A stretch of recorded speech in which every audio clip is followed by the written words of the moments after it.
Le thème de cette petite causerie, alors je vous prierai de m'excuser, ce sera forcément un peu décousu parce que je dois vous dire que ces derniers jours et ces dernières semaines, on ne dort pas beaucoup avec mes différents confrères, courant à droite et à gauche pour essayer de défendre les victimes de la répression policière. Le thème, c'est quoi? Répression policière et contre-attaque judiciaire. J'ai voulu, ou je vais essayer de faire quelque chose d'un peu pratique et interactif pour rappeler d'abord aux policiers qui sont là, mais s'ils sont là, c'est qu'ils savent qu'il faut être là, mais surtout à vous qui êtes bien souvent des manifestants, connaître les droits du manifestant et les devoirs du policier. Parce que dans nos milieux, on a toujours tendance à dire que le citoyen a des devoirs envers les autorités. Non, je dis que le manifestant a des droits et que le policier a des devoirs.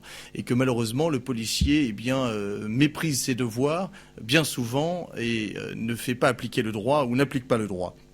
Depuis le 24 mars dernier, vous savez que on est monté en puissance dans notre beau pays puisque des gendarmes mobiles, des CRS ont gazé à bout portant des femmes, des enfants qui se trouvaient, des pères de famille qui se trouvaient avenue Foch et qui étaient comprimés, bloqués par l'absurdité de la décision du préfet de police Boucaud qui n'avait pas voulu donner les Champs-Élysées pour ne pas donner à la manifestation monstre du 24 mars la visibilité qu'elle aurait eue sur les Champs-Élysées, mais qu'elle a eue tout de même sur l'avenue de la Grande Armée. Les gens étaient comprimés et se sont retrouvés face à une rangée de CRS qui normalement sont là pour protéger les manifestants et qui les ont gazés à bout portant. J'allais dire que la répression policière visible est partie de là. Nous le savons tous et depuis nous savons que la répression policière bat son plein mais du grotesque à l'absurde. C'est-à-dire qu'aujourd'hui vous avez un simple t-shirt de la Manif pour tous, vous êtes considéré comme un dangereux séditieux, un pins, un simple pins, oui, encore dernièrement à Notre-Dame de Paris, il y a 3 jours, un garçon avec un pins s'est fait contrôler et retenu arbitrairement pendant 45 minutes. On a des visages de policiers qui risquent 7 ans d'emprisonnement. Nous en reparlerons tout à l'heure. Voilà, on considère, le gouvernement considère que tous ces dangereux terroristes qui portent des t-shirts représentant un papa, une maman et 2 enfants, sont de dangereux séditieux et terroristes qui risquent de porter atteinte à la forme républicaine du gouvernement. Voilà, nous en sommes là. En réalité, le pouvoir socialiste montre son vrai visage, qui est le visage de la dictature, ce que nous savions déjà. J'allais vous dire que, Dieu merci, ça se passe sous un gouvernement socialiste, mais ça se serait passé de la même manière sous un gouvernement de droite. Sauf que sous un gouvernement de droite, tous les gens que nous connaissons, nos braves amis, auraient dit « Oh ben non, non, ce que vous me racontez, ce n'est pas possible. Des gens de droite, enfin, Sarkozy. » Et ça serait passé de la même manière. De la même manière, parce que, voilà, il n'y a pas de différence fondamentale entre droite et gauche. Simplement, quand c'est la gauche qui est au pouvoir, les gens de droite ouvrent un peu plus les yeux. Je dois vous dire aujourd'hui que moi je suis avocat depuis 13 ans. Depuis 13 ans, je sais, comme tous mes confrères, ce qu'est la police, ce qu'est une répression policière, parce que ce qui arrive aujourd'hui n'est pas nouveau. Hein, on le sait, les gauches le savent depuis longtemps. Mais ce qui me réjouit, je dois vous le dire, c'est que les gens de droite s'aperçoivent que la police peut être dictatoriale.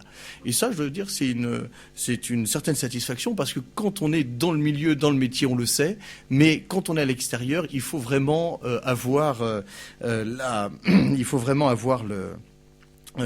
être plongé dans le bain pour s'en apercevoir.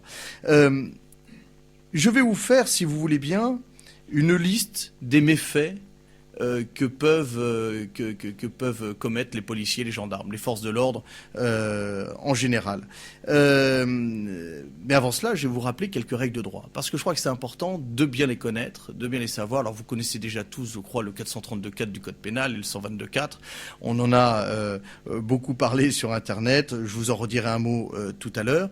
Mais pourquoi je vais vous faire ce petit topo des règles de droit applicables qui s'appliquent aux policiers et que doivent revendiquer les manifestants, c'est parce que quand on se prétend un état de droit, il faut aller jusqu'au bout du raisonnement. L'état de droit, c'est quoi? C'est l'état qui se soumet au droit. Et aujourd'hui, on voit un État qui méprise le droit et qui foule le droit aux pieds.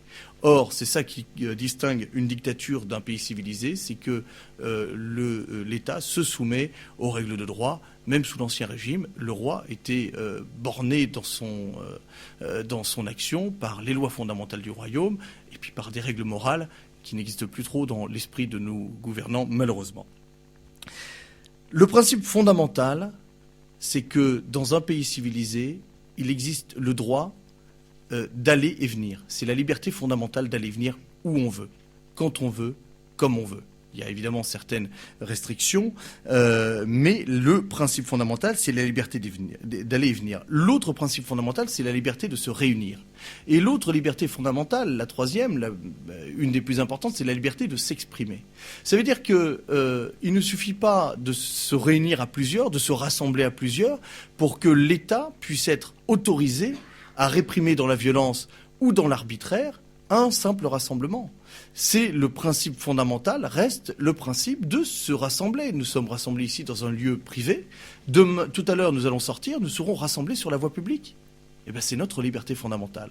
Et ce n'est que si nous sommes susceptibles de troubler l'ordre public que la police pourrait intervenir pour nous disperser à un moment ou à un autre.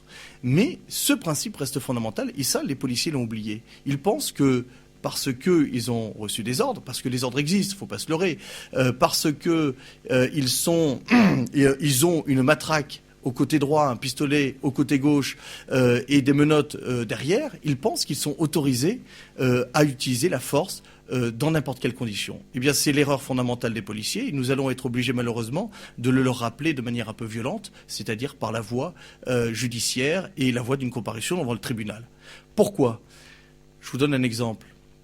Il n'y a pas un mois, comparaissaient 5 policiers devant la 17e chambre correctionnelle. Qu'avaient-ils fait ? Ils avaient arrêté des vendeurs à la sauvette sous la tour Eiffel, qui n'avaient commis aucune infraction. C'était, si j'ai compris, une expédition punitive, parce que, je ne sais plus pour quelle raison. Ils avaient arrêté, ça ce n'est contesté par personne semble-t-il, ils avaient menotté à des grillages 5 vendeurs ou quelques vendeurs à la sauvette pendant 5 minutes. De manière totalement arbitraire, sans l'ombre d'un élément, sans l'ombre d'une justification. Ils ont été poursuivis devant le tribunal et ils se sont retrouvés face à un procureur de la République qui a requis à leur encontre entre 4 mois et 10 mois avec sursis de prison pour 5 minutes d'arrestation arbitraire. Quand on sait que certains des manifestants ont été arrêtés pendant 48 heures de manière arbitraire, on multiplie 5 minutes fois 48 heures, et on arrive à 150 ans de prison. Voilà.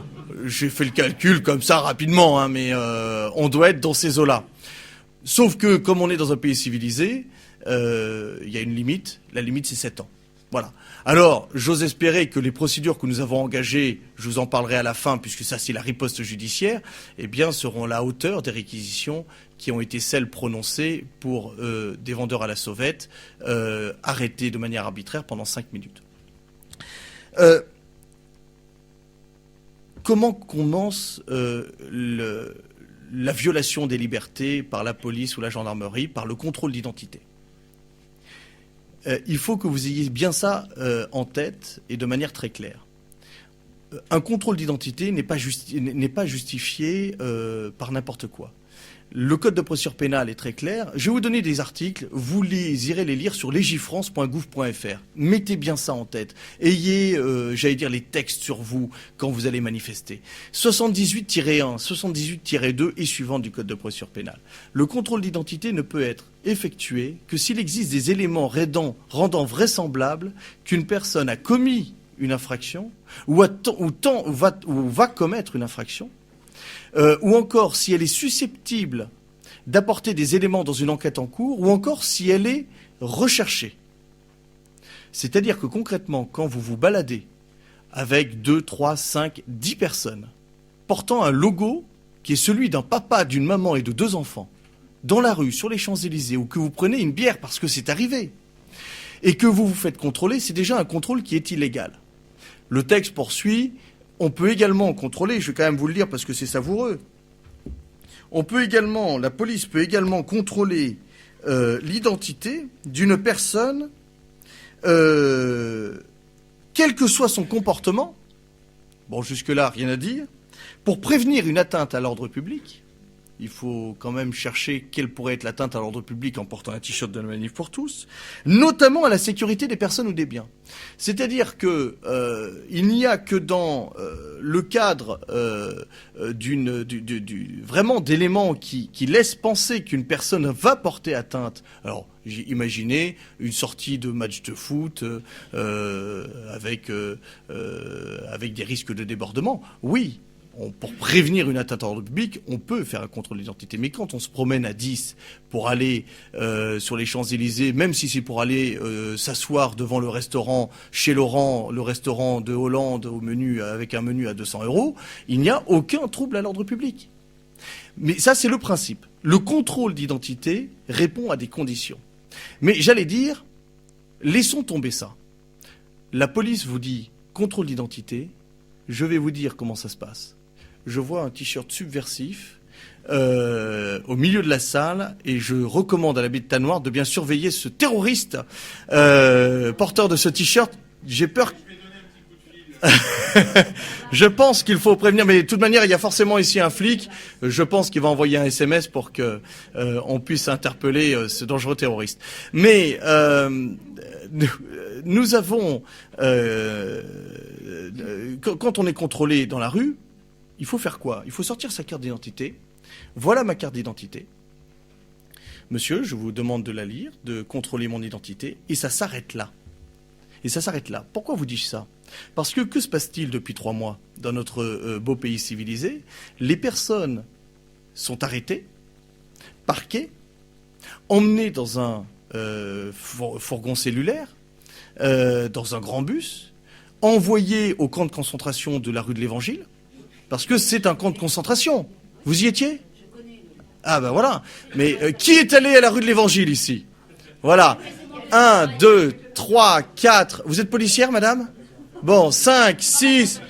C'est magnifique. Bon, alors, au centre Saint-Paul, nous avons ici des gens qui sont allés rue de l'Évangile. La rue de l'Évangile, c'est un camp de concentration.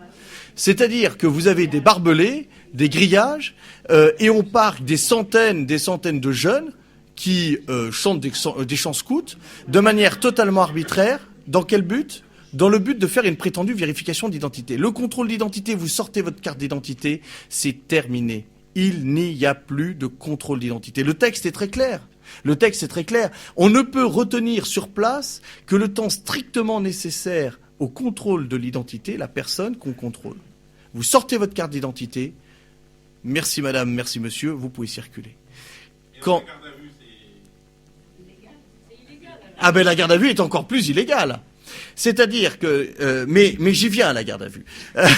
Le contrôle d'identité, par exemple, les 67 veilleurs, les premiers 67 veilleurs ont tous porté plainte. Les plaintes sont parties pour détention arbitraire et ils ont été placés en garde à vue. Mais j'y reviens parce que là, on va parler de l'attroupement. Le contrôle d'identité, c'est cela. Le texte dit qu'on ne peut pas retenir une personne si son contrôle est effectué. C'est-à-dire que, mais le texte dit, si on a besoin de vérifier l'identité, on peut le retenir 4 heures au commissariat maximum. Si on a besoin de vérifier l'identité. Exemple, je n'ai pas ma carte d'identité sur moi, c'est arrivé à une personne d'ailleurs dans les manifestants, rien à dire. On l'emmène au commissariat pour vérifier son identité. Ou alors la carte d'identité laisse apparaître qu'elle est fausse, ou voilà, on a des doutes sur l'identité, on va la vérifier. Ou alors la personne refuse de la donner. La personne refuse de donner son identité, on peut la retenir 4 heures pour établir son identité, prendre des photos, prendre les empreintes digitales. Pas de difficulté. Mais à partir du moment où on sort la carte d'identité, chaque minute d'arrestation arbitraire qui passe est une minute qui fait encourir 7 ans d'emprisonnement à celui qui porte atteinte à la liberté individuelle. C'est arbitraire, c'est totalement arbitraire. Il faut avoir ça en tête. Donc, premier conseil pratique, vous êtes arrêté dans la rue, contrôle d'identité, vous pouvez demander très courtoisement: est-ce que je peux vous demander le motif de mon contrôle? Le policier va vous dire, vous n'avez pas à le savoir, alors qu'en réalité, si vous avez à le savoir, mais peu importe, il ne vous le donnera pas, vous tendez votre carte d'identité très poliment et vous demandez à ce qu'on vous la rende, et c'est terminé. Il n'y a plus de contrôle d'identité, le contrôle d'identité a été fait. C'est-à-dire que les dizaines et dizaines d'heures de contrôle d'identité qui ont été faits au commissariat de manière arbitraire, en portant atteinte à la liberté individuelle, par des gens qui étaient contraints, qui ne pouvaient plus aller et venir, c'est une infraction. C'est l'article 432-4 du Code pénal. C'est 7 ans d'emprisonnement pour toute la chaîne policière, de l'agent exécutant à celui qui a donné l'ordre. Donc on peut multiplier par des centaines d'années de prison ceux qui risquent quelque chose. Et ils risquent quelque chose parce que je vous annonce que nous aurons des procès et nous aurons des condamnations. C'est sûr. Mais bien sûr, nous aurons des condamnations. Je vous l'annonce. Dans 2 ans, dans 3 ans, dans 4 ans, mais nous aurons des condamnations. Donc, ça c'est le contrôle d'identité et la vérification d'identité. La manifestation. Une manifestation doit être déclarée, ou un rassemblement de personnes, doit être déclaré par celui qui l'organise. Mais aujourd'hui, quand vous regardez les manifestations, les rassemblements qu'il y a dans la rue, est-ce qu'il y a des organisateurs? Il n'y a pas l'ombre d'un organisateur. Il n'y a que... C'est viral, ça passe par les réseaux sociaux. Rendez-vous à la gare de Lyon, il y a Taubira qui débarque. Alors maintenant, elle vient se faire chercher en bagnole sur le quai de la gare, c'est plus facile. Mais il n'y a pas d'organisateur. Quand on se rassemble, il faut savoir une chose. Quand on participe à une manifestation non déclarée, d'abord, comment vous savez qu'elle n'est pas déclarée? On ne peut pas le savoir. Et c'est bien parce qu'on ne peut pas le savoir que ce n'est pas une infraction. C'est-à-dire que quand on entend dans les médias ces abrutis de journalistes, qui sont aussi abrutis que certains flics, venir nous expliquer que le jeune Nicolas, qui est à Fleury-Mérogis en ce moment, a été arrêté parce qu'il participait à une manifestation illégale, ce sont des menteurs et ce sont des gens dangereux. Parce que participer à une manifestation non autorisée ou interdite ne constitue pas une infraction, même si la manifestation a été interdite. Il faut bien vous ancrer ça dans la tête. Participer à une manifestation, à un rassemblement interdit ou non déclaré ne constitue pas une infraction. Ça ne constitue une infraction que pour une seule personne, l'organisateur. L'organisateur d'une manifestation non déclarée ou interdite. Et encore, cet organisateur ne risque-t-il que 6 mois d'emprisonnement maximum. Ce qui veut dire quoi? Ce qui veut dire qu'il ne peut pas être arrêté et placé en garde à vue, parce que pour être placé en garde à vue, il faut risquer minimum 1 an d'emprisonnement. Voilà. Donc aujourd'hui, quand un flic de la BAC, un gendarme mobile, un CRS, un membre de la compagnie d'intervention, vous court après. D'abord, le premier devoir, c'est de fuir. On dit que c'est les voyous qui fuient devant la police. Non, ce sont les gens raisonnables.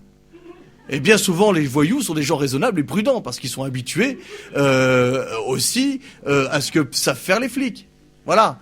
Quand vous voyez un flic qui vous court après, vous courez encore plus vite. En plus, il a tout son harnachement, c'est quand même plus facile de courir. Voilà, il y a cette magnifique vidéo de cet homme, vous savez, à Condé-sur-Sarthe, la prison qui a été inaugurée par Taubira il y a 2 mois. Et on voit ce père de famille avec son gamin de 14 ans courir devant les CRS qui se cassent la figure dans les champs, etc. C'est extraordinaire. Il est poursuivi, cet homme. Il m'a demandé de le défendre. Pour ceux que ça intéresse, ça sera en novembre au tribunal d'Alençon. Il est poursuivi pour avoir tenté de pénétrer dans une enceinte pénitentiaire.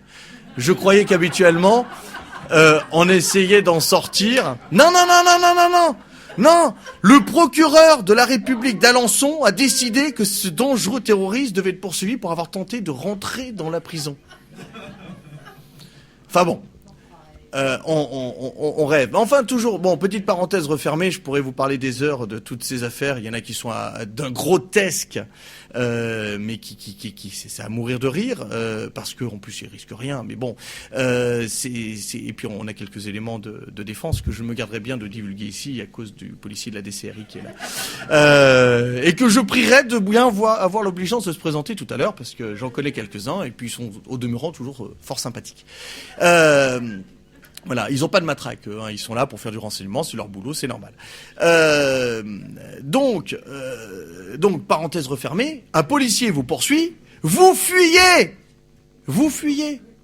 Surtout, c'est un devoir. C'est un devoir. Il y a un autre devoir, c'est le devoir d'évasion. Mais alors là, je vous le conseille pas parce que quand on est... Alors attention, si vous êtes en garde à vue, ne tentez pas de vous évader parce que c'est une infraction qui vous fait risquer 3 ans d'emprisonnement. C'est délirant, mais c'est comme ça. Donc, mais tant que vous n'êtes pas en garde à vue, vous avez le devoir de fuir devant la police. Bon, donc tout ça pour vous dire quoi? Ah, pas du tout. Attendez, si vous êtes poursuivi par un violeur, c'est pas délictuel que de pas avoir envie de vous faire violer. S'il y a un policier avec une matraque qui prétend vous interpeller parce que vous avez participé à une manifestation, ce qui n'est pas un délit, c'est un devoir d'homme de bon sens de fuir. Parce que vous pouvez pas l'affronter, le policier. Ça pourrait être taxé soit de violence sur personne dépositaire de l'autorité publique, soit de rébellion. Donc il y a une seule sortie, c'est la fuite, malheureusement. Hein. Mais c'est un... Ah non, mais non. Mais le jeune Nicolas, il a été interpellé parce qu'il a fui. Mais il a fui, mais il a été arrêté. Et c'est le grand drame de Nicolas, c'est qu'on lui reproche de la rébellion. C'est quoi la rébellion? Ça fait partie des choses à pas faire. Je dis pas que Nicolas l'a fait, je connais pas le dossier. La rébellion, c'est le fait d'opposer une résistance violente à la police. Si vous êtes arrêté, vous laissez faire, terminé. Sauf que comme il y a certains policiers qui vous éclatent la tête, hein, moi j'ai un gamin de 14 ans, ses parents m'ont demandé de le défendre. Bah lui, il s'est fait arrêter. Le policier, il a pris sa tête, il lui a éclaté contre l'arbre. Il est tuméfié. Il a eu des jours d'incapacité de travail. Alors évidemment, qu'est-ce qu'il faut faire dans ce cas-là? Bah, le policier va dire il a résisté, il s'est débattu, il s'est rebellé, il va mentir, il va faire des faux. Il va faire des faux en écriture publique. Le policier va commettre un crime pour justifier son délit. Voilà. Donc c'est pour ça que si vous faites arrêter, n'opposez aucune résistance. Parce que si vous êtes calme, tranquille, ils auront d'autant moins de facilité à vous accuser de rébellion violente que si vous vous débattez, etc. Voilà, parce que derrière, ils seront obligés de justifier les bleus. Moi, j'ai une jeune femme, mère de 5 enfants, elle a la cuisse avec un hématome comme ça, coup de matraque dans le dos. Hein, le coup de matraque a été donné alors qu'elle s'enfuyait. Voilà, il faut bien qu'il justifie tout ça. Donc, attention, la parole du flic vaudra toujours contre votre propre parole. Et devant le tribunal, on arrivera difficilement à démontrer que le policier a menti. Sauf si on arrive à montrer des incohérences, des contradictions, parce que c'est pas facile de mentir. Hein. Et puis c'est encore plus difficile pour un policier de mentir intelligemment. Donc pas tous les policiers. Non, bon, faut être honnête. Vous avez des policiers qui sont écœurés par ce qui se passe. Vous avez des gendarmes qui sont écœurés par ce qui se passe. Vous avez des officiers de police judiciaire en garde à vue qui la jouent, j'allais dire, soft, qui sont écœurés, qui font leur travail, mais qui en rajoutent pas. Moi, j'ai des officiers de police judiciaire qui ont dit bon, ça on va peut-être pas le marquer. Hein, c'était évidemment à charge, on laisse filer. Voilà. Et il y en a d'autres qui se comportent comme de véritables racailles. Hein, voilà. Malheureusement, il y a de tout. Il y a des policiers qui sont scandalisés. Mais il y en a beaucoup qui obéissent aux ordres aveuglément. Donc, la fuite devant le policier, oui, il faut fuir. Parce que sinon, vous serez interpellé, vous serez gardé à vue de manière arbitraire, et ils chercheront quelque chose à vous coller sur le dos. Voilà. Et le policier qui dira « il a commis telle infraction », eh ben, c'est sa parole qui prévaudra contre la vôtre. Donc, la fuite, bien sûr. Si vous êtes gardé à vue, on vous a notifié vos droits, vous ne fuyez plus. Sinon, c'est de l'évasion, c'est 3 ans d'emprisonnement. Mais, je rappelle le principe, participer à une manifestation non déclarée ou même interdite, à un rassemblement quelconque, à un attroupement, ne constitue pas une infraction pour celui qui y participe. Quand les abrutis de journalistes disent « il a été arrêté parce qu'il participait à une manifestation illégale », c'est faux. Enfin, si, c'est vrai. C'est vrai, mais ce n'est pas une infraction. Donc il n'avait pas le droit d'interpeller. Et le scandale, c'est qu'on va vous mettre sur le dos les actes vrais ou faux qui résulteront d'une atteinte arbitraire à votre liberté individuelle. Voilà le problème. Donc il ne faut pas jouer avec la police, parce que la police aura toujours le dessus. Voilà. Pas toujours.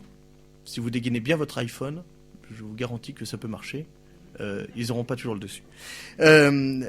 Donc la manifestation non déclarée ou interdite, seul l'organisateur risque 6 mois d'emprisonnement. Il ne peut pas être placé en garde à vue qui nécessite 1 an minimum d'emprisonnement encouru. Voilà, mais c'est le seul qui risque quelque chose. Toute autre personne ne risque absolument rien sur un plan pénal. L'attroupement. Qu'est-ce que c'est qu'un attroupement? L'attroupement, c'est un rassemblement de personnes qui est susceptible de troubler l'ordre public. Susceptible. C'est-à-dire, l'ordre public, c'est quoi? 3 composantes. La sécurité publique, la tranquillité publique et la salubrité publique. Alors la salubrité, on rigole parce que la salubrité publique, c'est la moralité publique en réalité. Quand on voit que la mairie de Paris peut organiser des expos porno mettant en scène des mineurs entre eux, ça c'est la salubrité publique qui est en cause, mais les juges n'y voient rien à redire, donc laissez tomber la salubrité publique. Voilà. Ça, en revanche, la sécurité publique et la tranquillité publique sont les composantes majeures de l'ordre public. Concrètement, des veilleurs qui sont sur l'esplanade des Invalides, la place Taksim, hein, notre place Taksim à nous, qui se réunissent à 200, 300, 500 ou même 1000, à 500 mètres à droite et à gauche de toute habitation, qui se contentent d'écouter des textes et de murmurer des chants, ne portent pas atteinte par nature à la tranquillité publique. En revanche, s'installer sous les fenêtres d'un immeuble à 10, 20 ou 30 et chanter des chants, même scouts, même gentils, même des chants de veillée, ça trouble l'ordre public. Parce que ça trouble la tranquillité de ceux qui veulent dormir. Mais concrètement, les 67 veilleurs qui étaient sur l'esplanade des Invalides, à 500 mètres à droite et à gauche de toute habitation, ne portaient aucun trouble à l'ordre public, ni à la sécurité publique, cela va de soi, ni à la tranquillité des habitants. C'est-à-dire que ces 67 veilleurs, je parle des 67 veilleurs parce que c'est vraiment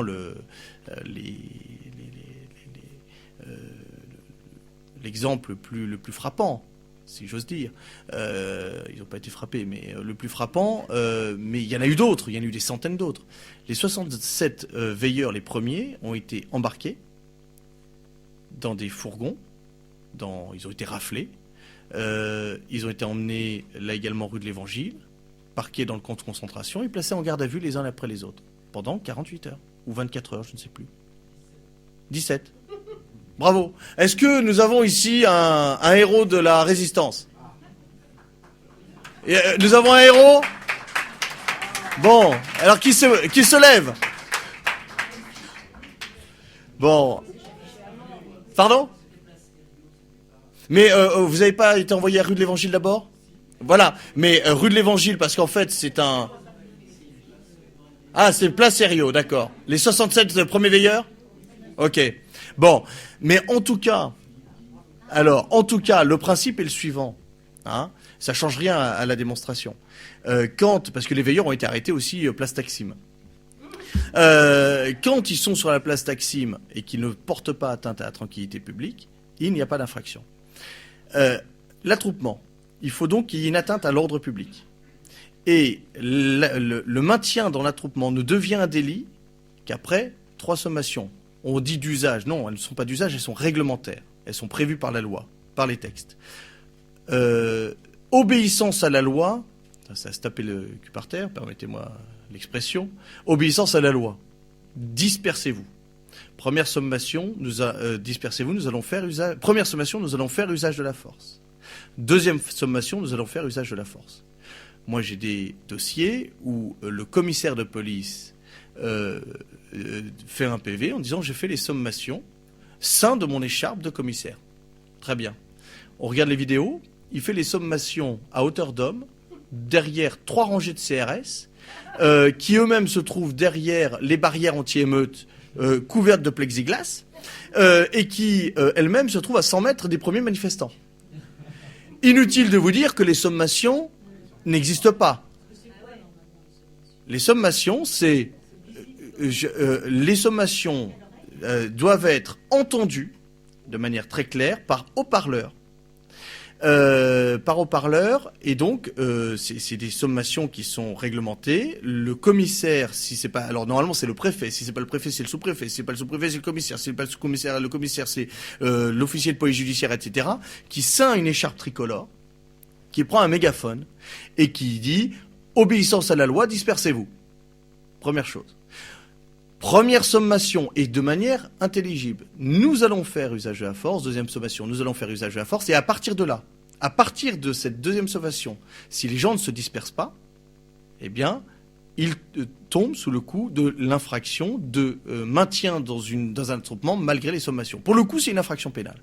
Mais encore faut-il que les sommations, on les entende. Alors, c'est pas les fumigènes, c'est les fusées rouges. Si il n'y a pas de haut-parleur, on peut remplacer ou remplacer les sommations par une fusée rouge. Vous avez déjà vu une manif, après manif, place Taksim il y a des fumigènes rouges partout, ça part dans tous les sens, c'est le 14 juillet, c'est le feu d'artifice, hein, paf, paf, paf, dans tous les sens. Et le commissaire, il a une sorte de petit stylo, vous savez, c'est une petite fusée stylo, il appuie sur le bouton, c'est... Voilà. Oh, la belle rouge. Bah oui, bon, c'est grotesque. Le texte dit on peut remplacer la sommation par une fusée rouge, mais la fusée rouge n'a jamais fait un ordre de dispersion. Enfin, sur un plan pénal, ça ne tient pas la route. Mais bon, en tout cas, quand il y a des sommations de dispersion, si vous ne vous dispersez pas, pour le coup, vous tombez sous le coup de l'infraction. Mais quand on embarque des gens qui ne troublent pas l'ordre public, qu'on les place en garde à vue. Alors, la première fois, les 67 premiers veilleurs, ça a été des gardes à vue. 17 heures. Ensuite, ça a été de simples vérifications d'identité. Mais tout aussi arbitraire, puisqu'il suffit de sortir sa carte d'identité. On n'a pas à retenir. C'est le temps strictement nécessaire. Vous sortez la carte d'identité, on ne peut pas vous retenir. Donc, pendant 4 heures, on les a retenus. Et à de nombreuses reprises, c'est une détention arbitraire. À partir du moment où il n'y a pas eu de sommation, il n'y a pas d'infraction. Notre ami veilleur qui a passé 17 heures garde à vue, est-ce que vous aviez eu les sommations de dispersion? Alors, erreur. Alors ça, je vais venir à la garde à vue. Le policier n'est pas ton ami. Et je vais vous dire ce qu'il faut faire en garde à vue. Ou ne pas faire.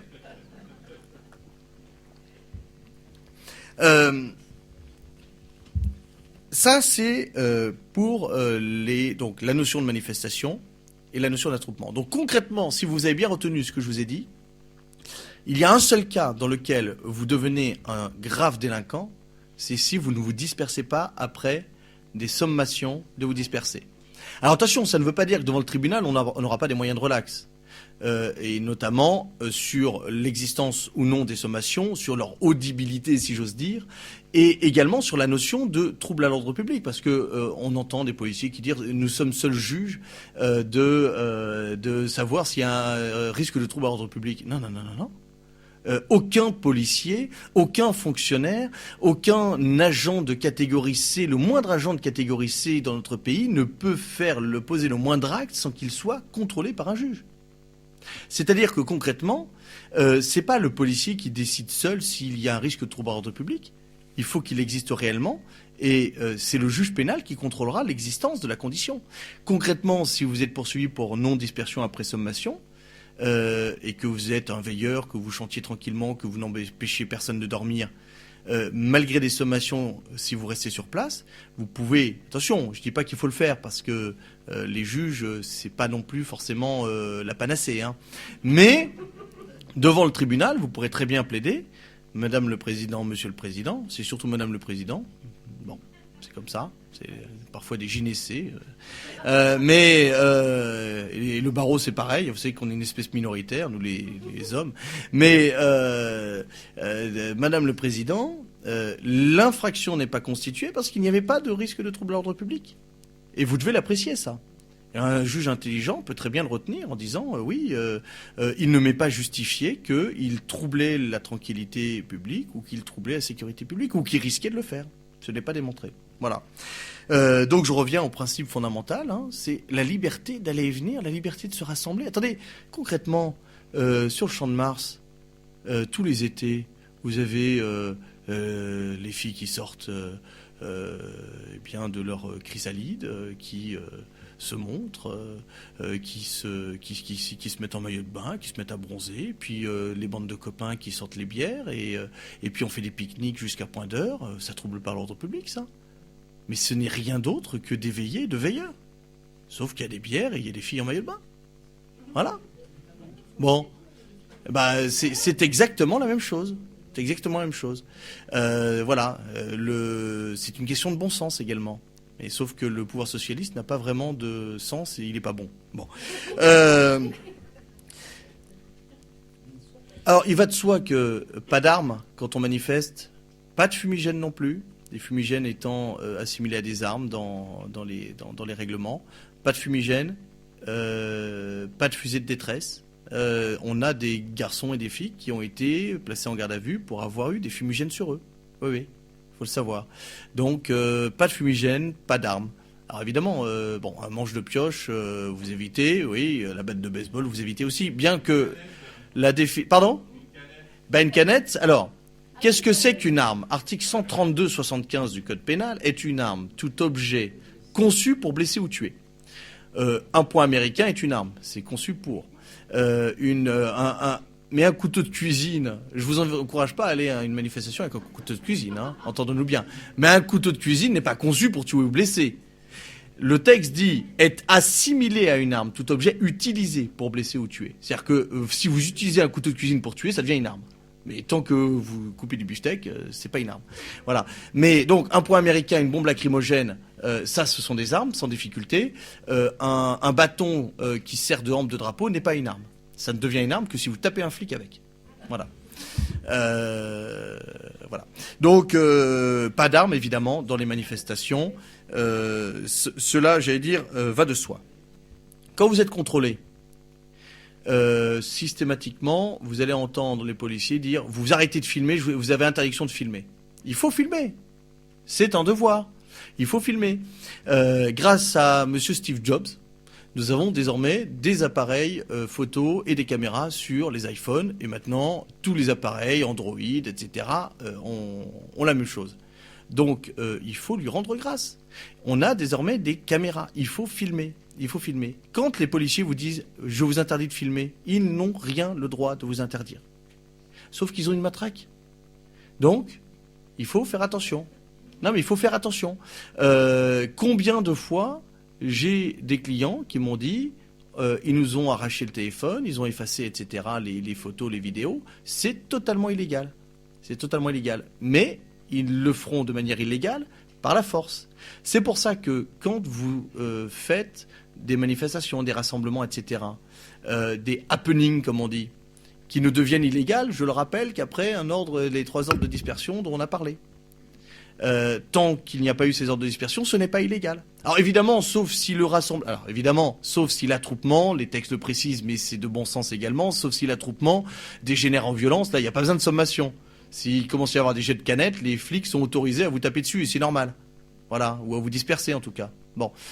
Et le texte dit, sauf si donc l'attroupement des violences sont commises dans l'attroupement ou que la police ne peut pas tenir autrement le terrain qu'ils occupent. Voilà. Mais ce n'est évidemment pas le cas dans la majeure partie de ce que nous voyons aujourd'hui. Il n'y a guère eu qu'après les manifs officiels où tiens c'est curieux, des gens casqués, cagoulés, qui, eux, jetaient les barres de fer, etc., étaient au premier rang pour exciter tout le monde. C'est curieux, ceux-là, on les a jamais trouvés en garde à vue. Jamais. Eux, ils se sont toujours carapatés. Curieux. Alors, on le sait, il y a des méthodes de basse police. Je dis pas que c'était tous des policiers, mais je dis que les méthodes de basse police, on les connaît. C'est vieux comme le monde. Dans les manifestations du Front National, il y a 30 ans, il y avait déjà des skinheads qui tendaient le bras devant les journalistes. Et quand un jour, ils ont été poursuivis, ils ont sorti leur carte de police au CRS qui les ont protégés. Non mais, faut le savoir. Voilà. Bon, c'est des choses. Il y a des policiers qui se prêtent à ce genre de manœuvre. Voilà. Ça ne jette pas le discrédit sur toute la police, mais ce sont des méthodes de basse police qu'on connaît. Bon, c'est classique. Donc, vous avez le droit de filmer. Et c'est un devoir. Parce que, je vous le disais tout à l'heure, si vous êtes placé en garde à vue, les policiers chercheront le moyen de justifier la garde à vue. Voilà. Ça sera leur parole contre la vôtre. Mais si vous avez un film, d'abord, si vous êtes placé en garde à vue, que vous avez un film, vous éteignez votre portable et vous vous gardez bien de donner le code PIN. Vous n'avez pas à donner le code PIN aux policiers. Alors s'ils veulent chercher, ils pourront faire des expertises, etc. Mais en 48 heures, ils n'ont pas le temps. Hein, d'accord, concrètement. Donc, j'ai jamais vu un policier faire expertiser un téléphone en garde à vue. C'est impossible, surtout si c'est des infractions mineures, j'allais dire. Donc, enfin, des infractions mineures. Ce sont des, il y a aucune atteinte à la sécurité des biens des personnes. Donc, voilà, ça ne se justifierait évidemment pas. Si vous filmez. D'abord, comme c'est des rafles, hein, ils peuvent pas enlever les téléphones portables, donc vous appelez votre avocat, vous prévenez vos parents, votre employeur, etc., que vous risquez de partir en garde à vue, et puis vous filmez tout ce que vous pouvez, et puis juste avant de descendre, vous éteignez votre téléphone et vous ne donnez pas votre code PIN. Voilà. Parce qu'ils vont exploiter les téléphones, parce qu'ils vont détruire les films et les photos qui les gênent. Voilà, concrètement, c'est ça qui peut se passer. Vous avez le droit de filmer. La seule catégorie de fonctionnaires que vous n'avez pas le droit de filmer, article 39 sexy S de la loi sur la presse, c'est eh bien les fonctionnaires qui travaillent de manière anonyme et pour des raisons évidentes. Les fonctionnaires des douanes qui infiltrent des réseaux de trafiquants de drogue, la DCRI, quoique la DCRI, c'est difficile de filmer ou de quelqu'un de la DCRI en sachant que c'est quelqu'un de la DCRI. Hein. Bon, concrètement, c'est quand même compliqué puisque c'est des gens par définition qui sont anonymes. Mais bon, si vous savez qu'il est de la DCRI, que vous publiez, vous pouvez filmer, mais vous ne pouvez pas publier une photo de quelqu'un de la DCRI, si vous savez que c'est quelqu'un de la DCRI, le GIGN, le RAID, enfin bon, il y a toute une liste de personnes, de fonctionnaires de police qui sont fixés par un arrêté de 2011 qui vient préciser la loi sur la presse et qui interdit de filmer et de publier ce genre de fonctionnaires. Mais cela ne concerne pas les manifestations. Les policiers en tenue, ça ne les concerne pas. Les gendarmes mobiles, ça ne les concerne pas. Les compagnies d'intervention de la préfecture qui sont en tenue anti-émeute, ça ne les concerne pas non plus. Les CRS, ça ne les concerne pas. Les commissaires de police, ça ne les concerne pas. Enfin voilà. Tous les policiers qui sont amenés à intervenir sur une manifestation, les policiers de la BAC non plus ne sont pas concernés, sauf erreur, mais je crois qu'ils ne sont pas concernés. Enfin voilà, donc vous pouvez les filmer. Vous pouvez les filmer. Ce n'est pas une infraction. Les policiers qui vous disent au contraire sont des menteurs. Non, c'est pas des menteurs, en fait, c'est des ignorants. C'est dramatique, mais ils sont chargés d'appliquer la loi pénale, mais ils n'y connaissent rien. Il faut leur dire non, nous avons le droit de filmer. Vous leur lâchez article 39 sexy S de la loi sur la presse, vous ferez très savant, ils diront oulala, c'est un spécialiste et ça va les calmer. Je vous donne un exemple. Il n'y a pas plus tard que 4 ou 5 jours, c'est le soir où Nicolas a été condamné. J'ai un client qui m'appelle, il voulait aller sur le boulevard du Palais qui était fermé aux terroristes sur le simple délit de bonne gueule. Donc les terroristes ne pouvaient pas rentrer boulevard du Palais. Alors j'allais dire, là la liberté individuelle n'est pas atteinte arbitrairement puisqu'on a la liberté d'aller et venir. Mais en revanche, quand on est encagé, comme le jargon de la police le dit, c'est-à-dire qu'on est empêché d'aller à droite et à gauche, là oui il y a une atteinte individuelle.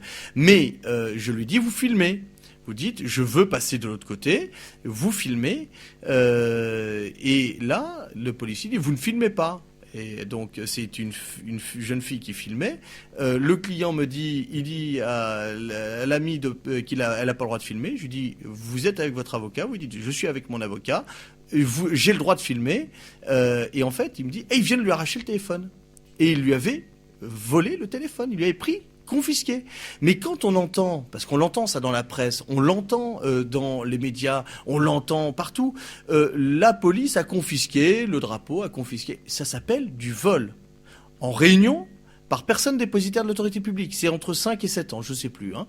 Je crois que c'est 5 ans, si vous voulez, je vous retrouverai les textes, mais c'est 5 ans d'emprisonnement. Ça s'appelle du vol. Donc je dis au client, vous dites à ce monsieur que vous êtes avec votre avocat au téléphone, que ça s'appelle du vol en réunion par personne dépositaire d'autorité publique. Il lui a dit, monsieur, mon avocat me charge de vous dire que c'est du vol en réunion par des personnes dépositaires d'autorité publique. C'est curieux, il l'a rendu immédiatement. Voilà. Mais il faut leur dire, toujours courtoisement, attention, attention, attention. Parce que, vous savez, c'est des gens chatouilleux. Hein. Ils ont vite fait de vous flanquer un outrage. Et là, pour le coup, vous pouvez être totalement dans votre droit.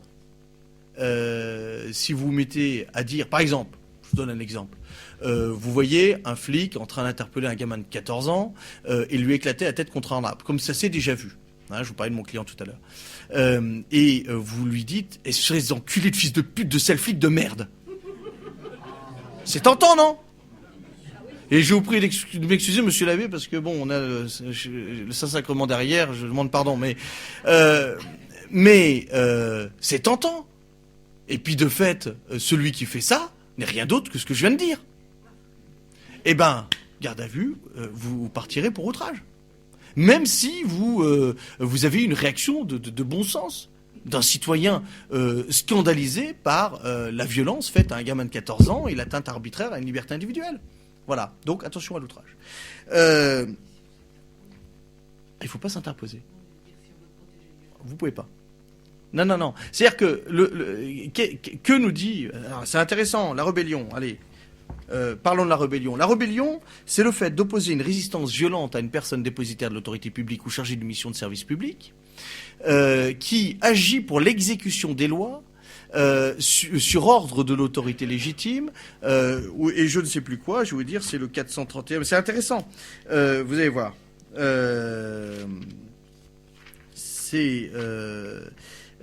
Bon, le problème, c'est que cela implique qu'il y ait un ordre de l'autorité, il faut que ça soit dans l'exécution des lois, etc. C'est-à-dire que concrètement, alors la jurisprudence de la Cour de cassation n'est pas très favorable. Un fonctionnaire de police qui va commettre un acte à l'évidence illégale, théoriquement, en tant que citoyen, c'est l'article 78 ou 73 du Code de procédure pénale, vous pouvez l'arrêter. Théoriquement. Vous pouvez l'arrêter en disant, monsieur, vous venez de commettre un délit. Voilà. Par exemple, je sais pas moi, ou un crime. Un policier qui prendrait son arme et qui flinguerait un type en pleine rue. Voilà. Ça arrive, ça, parfois, en garde à vue. Ah ben oui. On a des exemples célèbres. Hein. Un policier, pour faire pression sur un gardé à vue, lui flanque son flingue sur la tête, et puis le coup part. Ouais. Bah oui, on a déjà eu des morts. Donc, voilà. Alors, on va dire que c'est accidentel, bien sûr. Mais il y a des gens qui se croient tout permis. C'est des cow-boys. Voilà. Il y a des cow-boys dans ce milieu. Il y a des gens très bien, et puis il y a des cow-boys. Eh bien, c'est difficile. C'est difficile. Comment se protéger des abus? D'abord, dégainer l'iPhone, voilà, ou le téléphone, et filmer. Faites filmer autour de vous. Vous êtes arrêté de manière arbitraire, vous demandez aux uns et aux autres, filmez. Vous savez, ça les calme, hein. Ça les calme. Ils font un peu plus attention quand ils savent qu'ils sont filmés. Puis en plus, ça commence à gamberger, ça commence à discuter. Ils savent que c'est... Ils savent qu'ils n'ont pas le droit d'interdire de filmer. Ils tentent, mais ils savent qu'ils n'ont pas le droit de le faire. Donc, il faut filmer. Mais attention, je vous parle du type qui est en garde à vue avec le flingue sur la tempe. La tempe, ça va pas vous arriver. Hein. Voilà. Mais ce que je veux dire, c'est que un dérapage, les bavures policières, ça existe. Un dérapage, ça peut arriver. Vous savez, un coup de matraque, regardez l'affaire Méric, un coup de poing a suffi à le tuer. Vous savez pas, Malik Oussekine, il y a 30 ans, il a été malade de je ne sais plus quoi, il en est mort. Voilà, il était dialysé, il est mort alors qu'il n'y avait pas eu de violence, ou peut-être un coup de matraque, je sais plus. Donc, oui.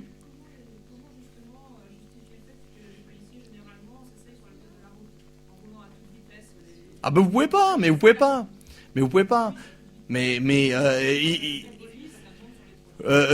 Si, ce que vous pouvez faire, c'est quand vous voyez une voiture de police, bien souvent une voiture banalisée le matin à 8h du matin, qui vient de la province avec le gyrophare, etc. Vous savez que monsieur, il vient de faire la bise à Bobonne et puis qui veut aller au commissariat et qui veut pas s'embêter dans les bouchons comme les abrutis de citoyens que nous sommes, il va mettre le gyrophare. Mais c'est un abus. C'est un abus. Ce que vous pouvez faire, c'est relever sa plaque d'immatriculation, puis écrire au préfet en disant « Je vous informe que j'ai vu passer telle voiture avec le gyrophare à 8h du matin à tel endroit. Je ne sais pas s'il était en intervention ou pas, mais je vous le signale à toutes fins utiles. » Bon, ça fait un peu délation, quoi. Vous savez, c'est pas... Ça fait... Mais bon, c'est à vous de voir, hein, mais vous allez vous embêter pour pas grand-chose. Hein. Oui ? S'il vous plaît, tout à l'heure, prenons l'exemple du garçon de 14 ans. Oui ? Oui. Oui. Il y a conflit de deux lois, parce qu'il y a une autre loi. Oui. On doit toujours assistance à personne en danger. Oui, mais oui, bien sûr. Mais oui, vous avez raison. Mais c'est pour ça que je vous donnais l'exemple extrême. Vous voyez un policier en train de flinguer quelqu'un dans la rue. Voilà, il prend son flingue, il lui met une balle dans la tête. Bon, il vient de commettre un crime sous vos yeux. Et ben là, votre devoir de citoyen, c'est de vous jeter sur lui. Alors évidemment, si vous avez qu'un Opinel, c'est compliqué, hein, mais bon, parce que le type est peut-être fou, hein, voilà. Votre devoir de citoyen est de vous jeter sur lui, de lui faire une clé de bras, de lui prendre son pistolet, de le jeter dans l'égout, et puis de l'arrêter, d'appeler la police. Le code vous le permet, ça. Sauf que c'est un policier avec un flingue, et puis que vous êtes un citoyen, vous avez rien. Voilà. Voilà. Bon, c'est l'exemple extrême, mais vous seriez fondé à le faire, la loi vous le permet. Bah oui. Il y a un autre conflit avec la sécurité sociale. Vous intervenez. On va loin là. Attends, toujours garçon de 14 ans. Ouais. On envoie contre un platane. Vous intervenez pour assistance à personne en danger. Et vous, à ce moment-là, vous êtes gravement blessé. Ouais. Et ben, la sécurité sociale ne vous payera rien du tout. Pas sûr, parce que vous êtes un collaborateur occasionnel du service public dans ce cas-là. Vous pourriez être considéré comme tel. Bon, donc, mais après, vous ferez la fortune des avocats, parce que c'est 15 ans de procédure, là, hein, pour arriver à vous faire indemniser. Voilà. Mais c'est... Non, bon... Après, là, on rentre dans des discussions techniques. On pourrait développer longuement. Mais voilà, donc, voilà, le policier qui va... En fait, le problème, c'est que dans une manifestation, le policier qui va interpeller de manière violente quelqu'un, il va toujours justifier sa violence par, le trouble à l'ordre public qu'il y a, la sécurité, sa sécurité qui est en jeu, etc. La seule chose que vous pouvez faire, c'est filmer l'arrestation violente. Et moi, il se trouve que pour mon garçon de 14 ans qui a eu la tête éclatée contre le platane, j'ai 2 témoins qui se sont manifestés auprès de moi. Voilà. Et j'ai le nom du flic qui l'a fait. Voilà. J'ai le nom du flic parce qu'il est en procédure. Eh ben, il va pas s'en sortir. Comme ça. J'ai pas dit qu'il s'en sortirait pas, il s'en sortira pas comme ça. Voilà. J'ai son nom, j'ai des témoins, et puis j'ai le visage tuméfié et il est coupé de partout. Enfin, c'est une grosse citrouille. Voilà. Il n'y a pas besoin un gamin de 14 ans qui fait 55 kilos. Il n'y a pas besoin de grand chose de tout ça pour l'interpeller. Ce n'est pas vrai. Bon. Donc voilà. Mais vous ne pouvez pas intervenir quand un policier se comporte mal. Surtout dans une manifestation. Pourquoi ? Regardez, je vous donne un exemple. Le frère François de Saint-Nicolas, que j'ai défendu il y a 10 jours au tribunal correctionnel. Vous avez vu les vidéos ? On voit un gamin de 14 ans qui est interpellé, bon, de manière un peu violente, mais c'est une intervention policière, à la rigueur, bon, très bien. Et on voit le frère s'avancer, il est en soutane, il s'avance, et puis il touche l'épaule. Non mais attendez, tenez-vous bien, au tribunal, c'est devenu une violence. Il touche l'épaule, il le pousse pour attirer son attention. La présidente du tribunal a dit, mais attendez, il l'a poussé là. Ah oui. Non mais si. Alors attendez, la décision n'est pas encore rendue, ce sera le 28 juin. Mais on ne voit sur cette image aucune trace de violence. Que se passe-t-il ? Le gamin est relevé par les 2 gendarmes mobile, le frère, et puis le gamin se jette sur le frère, on voit les images, on les a passées au ralenti, et le frère est entraîné, et il dit, mais laissez-le, punaise ! Quelle violence, la violence verbale, laissez-le, punaise, il est emporté, et là, il est jeté derrière les barrières anti-émeutes et roué de coups. On voit le premier coup de botte partir dans sa tête. Et ça n'a posé aucun problème au procureur, aucun problème à personne. Voilà, j'ai porté plainte, hein, évidemment. Le frère a porté plainte en 12 jours. 12 jours. Le procureur de la République avait eu le temps de faire une enquête tellement complète qu'il l'avait classé sans suite. Voilà, en 12 jours. Alors qu'il faut parfois attendre des mois ou des années avant que le procureur daigne nous dire ce qu'il fait de notre plainte. Bon, voilà, donc j'ai reporté plainte en disant, attendez, voilà le CD-ROM avec la vidéo du premier type qui donne des coups, puis vous allez me chercher les autres. Hein, voilà. Donc, le frère, il a essayé de s'interposer, bien mal lui en a pris, s'est retrouvé en garde à vue et traîné devant un tribunal. Donc, cherchez pas à vous interposer, c'est vous qui en prendrez plein la tête. Voilà. Voilà. Et le gamin, lui, n'a pas été poursuivi. C'est ça le cocasse de l'affaire. Hein. C'est celui, voilà.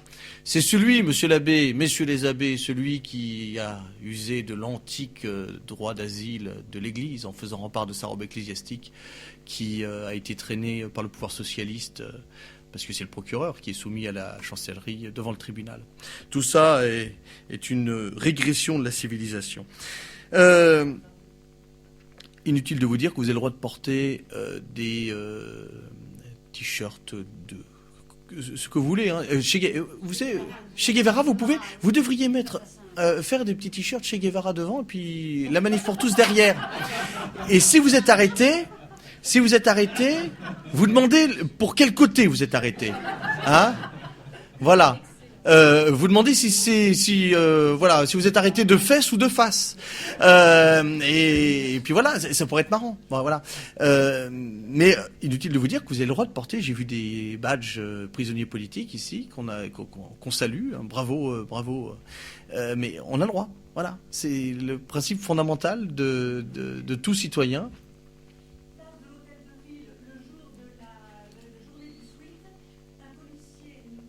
Vous y étiez ? Vous êtes une héroïne. On l'applaudit.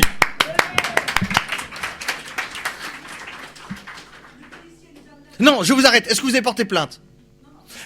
Non, il faut porter plainte. Nous êtes fait oralement, pardon.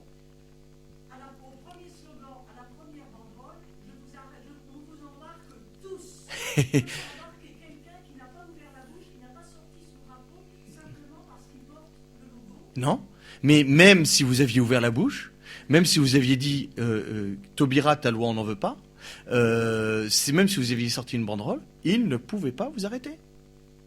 Je reviens à ce que je disais tout à l'heure. Ça devient une manifestation. Vous participez à une manifestation. Alors évidemment, non, parce que si vous vociférez dans la rue, c'est pas, on tombe pas sous le texte, l'attroupement, on tombe sous le texte d'une simple contravention. C'est dans les articles R et suivants du, je sais plus lequel, du code pénal. C'est le fait dans la rue, sur la voie publique, de vociférer, de pousser des cris, de troubler la tranquillité publique. Voilà, c'est une simple contravention. Voilà, c'est le tarif de la crotte de chien, si vous voulez. Voilà. Ah, la crotte de chien, c'est, je sais pas, c'est 30 euros, oui, c'est 30 euros la crotte, oui, 25 euros, 35, hein, qui a des chiens ici? Bon, donc voilà. Donc non, ils n'ont pas à vous interdire, c'est ça, mais c'est ça qu'il faut que, j'aimerais que vous compreniez, c'est que nous sommes dans un état de droit, enfin, nous sommes censés être dans un état de droit. Nous sommes censés être dans une société civilisée. C'est-à-dire que la police n'a pas à vous autoriser à. Elle n'a pas à vous interdire. La police n'a pas à vous interdire de.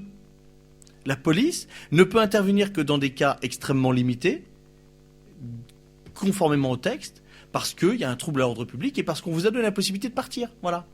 Mais ils n'ont pas, par exemple, la fliquette qui, à Notre-Dame, vendredi, ose dire, mais elle devrait être radiée de la police nationale. Non, d'ailleurs, non, parce qu'il faudrait radier beaucoup de monde, mais elle ose dire au garçon de 20 ans, peut-être 25 ans, qui porte un badge prisonnier politique ou la manif pour tous, vous êtes dans un lieu privé, on est sur l'esplanade de Notre-Dame. Vous devez demander l'autorisation pour porter un badge. Mais on croit rêver. On croit rêver.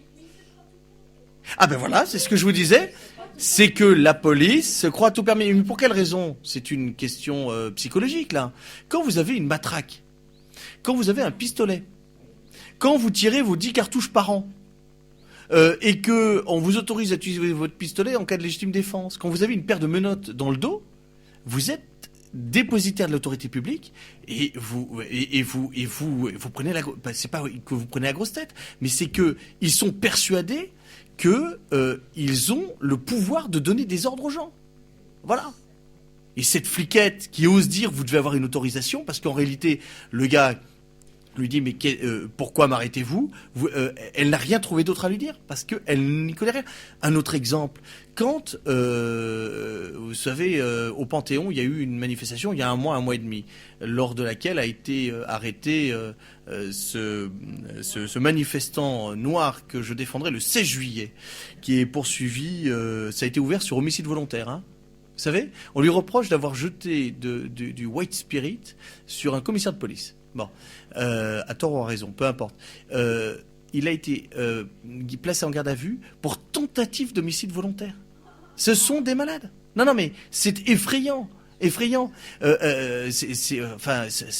délirant. Tentative d'homicide volontaire. Bon, alors ça aurait pu être le cas s'il avait approché un briquet pour allumer le white spirit, c'est d'accord, mais c'était pas le cas. Bon, eh bien, lors de cette manifestation, vous avez le commissaire qui est face au manifestant, qui est filmé, et le manifestant lui dit « Mais dites-nous sur quel texte vous prétendez nous demander de partir, etc. Oui, votre manifestation n'est pas déclarée, je sais plus quoi. » Et le gars, il dit, en fait, il est complètement décontenancé, le commissaire, il n'y connaît rien, et il dit « On n'est pas là pour faire du droit. » Non mais je vous jure, on n'est pas là pour faire du droit. À Bordeaux, pareil, une vidéo qui circule sur Internet. Les manifestants qui venaient accueillir Madame Delaunay sont encagés, comme on dit. Interdiction de sortir. Ils ne connaissent pas leur statut juridique.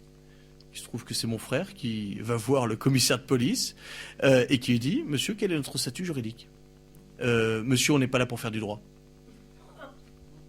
Ben, il était en état de détention arbitraire, tout simplement. Tout simplement. Il faut le savoir. Voilà, donc...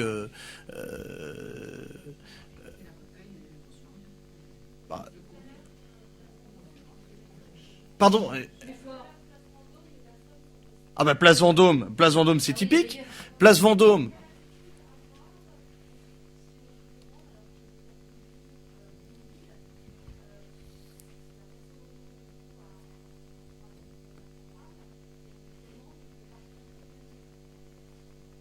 Alors, vous êtes... et on vous demande de partir ? Ben, alors... Après, tout est question d'interprétation des textes. Mais on est dans quel cadre ? On est dans le cadre d'un rassemblement. Alors, il y avait combien de personnes ? 20 personnes peut-être, à tout casser. Entre 20 et 40. J'ai vu les images. Elles sont espacées de 5 à 10 mètres chacune. Et puis, ces personnes restent immobiles. Bon. La question est-ce qu'elle trouble la sécurité publique ? À l'évidence, non. Est-ce qu'elle trouble la salubrité publique ? À moins d'être à poil, non. Est-ce qu'elle trouble la tranquillité publique ? Je ne vois pas trop.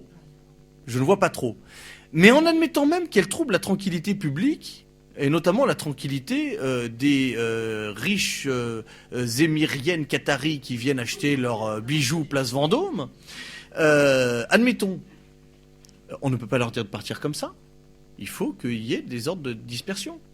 Et des ordres de dispersion, selon les termes du code pénal, du code de la sécurité intérieure, avec le représentant de l'ordre public avec son écharpe tricolore sainte, et qui fasse les sommations dont on a parlé tout à l'heure. Quand on les oblige à partir parce qu'ils ont été raccompagnés au métro pour certains. Ils ont été raccompagnés au métro par des CRS. Alors évidemment, on va vous dire c'est une facilité pratique. Mais de quel droit les CRS vont les ramener au métro alors que peut-être qu'il y en a un qui n'a pas d'argent pour payer le métro. Là, il va faire quoi ? Il faut qu'il commette une infraction pour faire de la grivellerie de tickets de transport. Hein, il va falloir qu'il fraude la RATP, qu'il saute au-dessus des tourniquets parce que les CRS l'ont décidé. Bon. Ben, c'est ce qu'ils ont fait, hein, je vous rassure. Et d'ailleurs, j'ai un de mes confrères, moi je ne pouvais pas y aller, mais l'un de mes confrères y est allé, je ne sais pas qui c'est, mais il a failli se faire embarquer, semble-t-il. Voilà. Si. Il y a un seul cas dans lequel ils n'osent pas embarquer les avocats, c'est quand l'avocat se trouve devant le palais de justice, qui descend du tribunal en robe, qu'il est armé de son iPhone. Et puis qu'il a une grande gueule. Donc là, ils osent pas trop. Hein, mais avocat en civil, vous sortez votre carte, ils en ont rien à battre. Rien à battre. Ah ben, de deux choses l'une. Alors, si vous êtes raccompagné au métro, alors moi, je vous parlais de moi à l'instant, la vidéo là du 29 mai que vous avez vue pour certains, j'imagine, où j'ai été appelé par une cliente qui se trouvait dans le fourgon cellulaire devant le palais de justice, arrêtée, elle faisait la queue pour la Sainte-Chapelle avec deux amis, arrêtée au seul motif que l'une d'entre elles avait un t-shirt de la Manif pour tous. Je suis arrivé, j'ai sorti mon iPhone, j'y suis allé avec mon ami et confrère Pichon, mon ami et confrère Françoise Besson, en robe, et j'ai rappelé qu'il s'agissait d'une détention arbitraire, et je leur ai rappelé les textes, le 432-4, 7 ans d'emprisonnement, etc. Qu'est-ce qui s'est passé? Première, c'est des commissaires qu'on voit sur la vidéo, pour ceux qui ont vu la vidéo. Hein, les feuilles de chêne, c'est les commissaires. Ce sont deux commissaires qui prennent leurs ordres au-dessus. Hein, j'ai porté plainte, hein, je vous rassure tout de suite. Ça, on en parlera après si on a le temps, parce que je vois le temps qui passe, monsieur l'abbé, il faut me couper. Vous savez, quand vous donnez la parole à un baveux, bon, vous m'arrêtez quand vous voulez. Hein. Voilà, bon, c'est interactif. Hein, alors allons-y, interactif. Et donc, donc, ils prennent leurs ordres. Et la petite commissaire, c'est malheureux, elle est jolie, et ça me fait de la peine pour elle, mais il va falloir qu'elle balance. Hein. Ouais, mais elle aurait été moche et méchante, j'aurais pas eu de scrupules, mais là, ça me fait de la peine. Mais il va falloir qu'elle balance, voilà. Il va falloir qu'elle balance au juge d'instruction qui lui a donné l'ordre. Parce qu'elle me dit j'ai des ordres. Attendez, c'est quand même invraisemblable que pour une affaire de maintien, de prétendu maintien de l'ordre, on est deux commissaires sur place, ce qui est du jamais vu. Même Maître Eolas s'en est ému, le célèbre avocat blogueur. C'est du jamais vu. Eh bien, il y a deux commissaires qui ne sont pas là pour exercer leur fonction de commissaire. Enfin, ils ont passé un concours sélectif, ils sont censés connaître les règles, etc. Et ils demandent leurs instructions au-dessus. C'est-à-dire qu'ils ont nécessairement fait appel soit à un contrôleur général, soit en dessous à un commissaire divisionnaire, soit c'est peut-être le directeur de préfet du directeur de cabinet du préfet, soit c'est, je sais pas moi qui c'est. Va falloir qu'elle balance. Hein, parce que ceux qui ont donné l'ordre, ce sont les complices de l'arrestation arbitraire. Alors, que se passe-t-il? Ils appellent chef. Hein, vous savez, chef, il y a un baveux là et tout. Le chef dit, vous le renvoyez à ses occupations. Mais je suis dans mes occupations. Je suis appelé par une cliente qui me demande de la sortir d'une situation délictuelle. Bah, je suis dans mes occupations, puis je suis avocat, même si c'était pas une cliente, je suis avocat, premier défenseur des libertés publiques. Hein, voilà, c'est à nous qu'on commence à couper la tête quand les révolutions grondent. Hein, voilà. Donc renvoyer la sous-occupation. Oui, mais c'est qu'il insiste, hein, chef. Et puis il a l'air de connaître le droit. Hein. Ça, je sais pas, hein, j'ai pas entendu la conversation, mais c'est. Et puis il est là, et puis il a pas l'air de vouloir lâcher l'affaire. Hein, c'est. Puis 7 ans de prison, il dit. Bon, alors premier ordre. Vous les raccompagnez au métro, et là. La petite commissaire, avec ses feuilles de chêne, dit bon allez, on les raccompagne au métro. J'interviens, je dis vous les raccompagnez nulle part. Il y a les CRS qui arrivaient, les Tortues Ninja et tout, en tenue anti-émeute, qui est raboulé pour les raccompagner au métro sur l'ordre de je ne sais pas qui au-dessus des deux commissaires.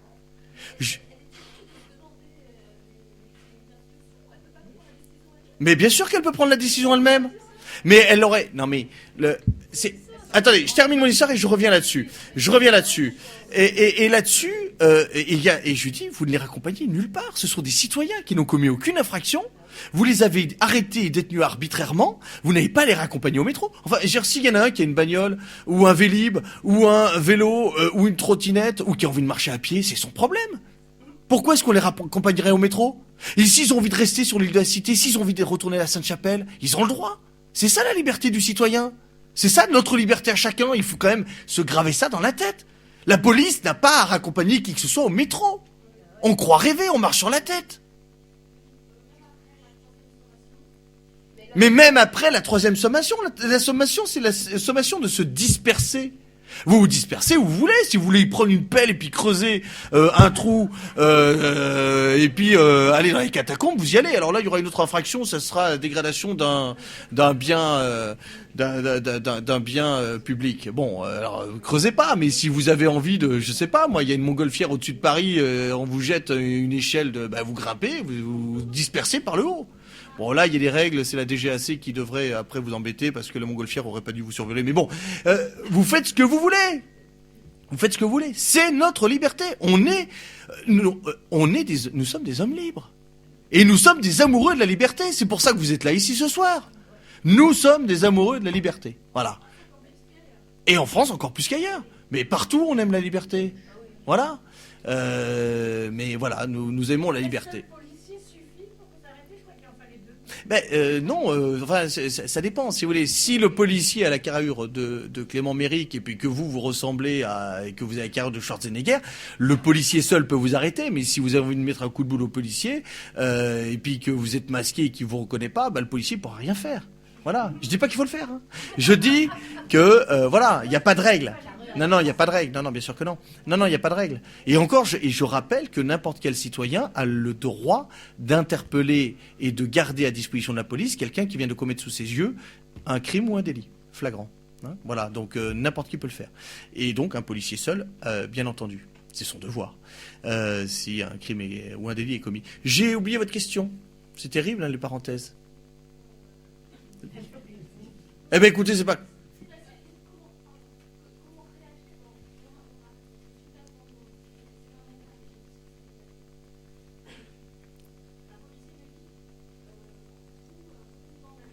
De quel droit? Ben, je dis de quel droit, monsieur? Alors, attention, je vais vous dire, moi, ce qui m'est arrivé personnellement. Je déjeune chez un ami, rue du Sommerard, à 50 mètres de Saint-Nicolas du Chardonnay.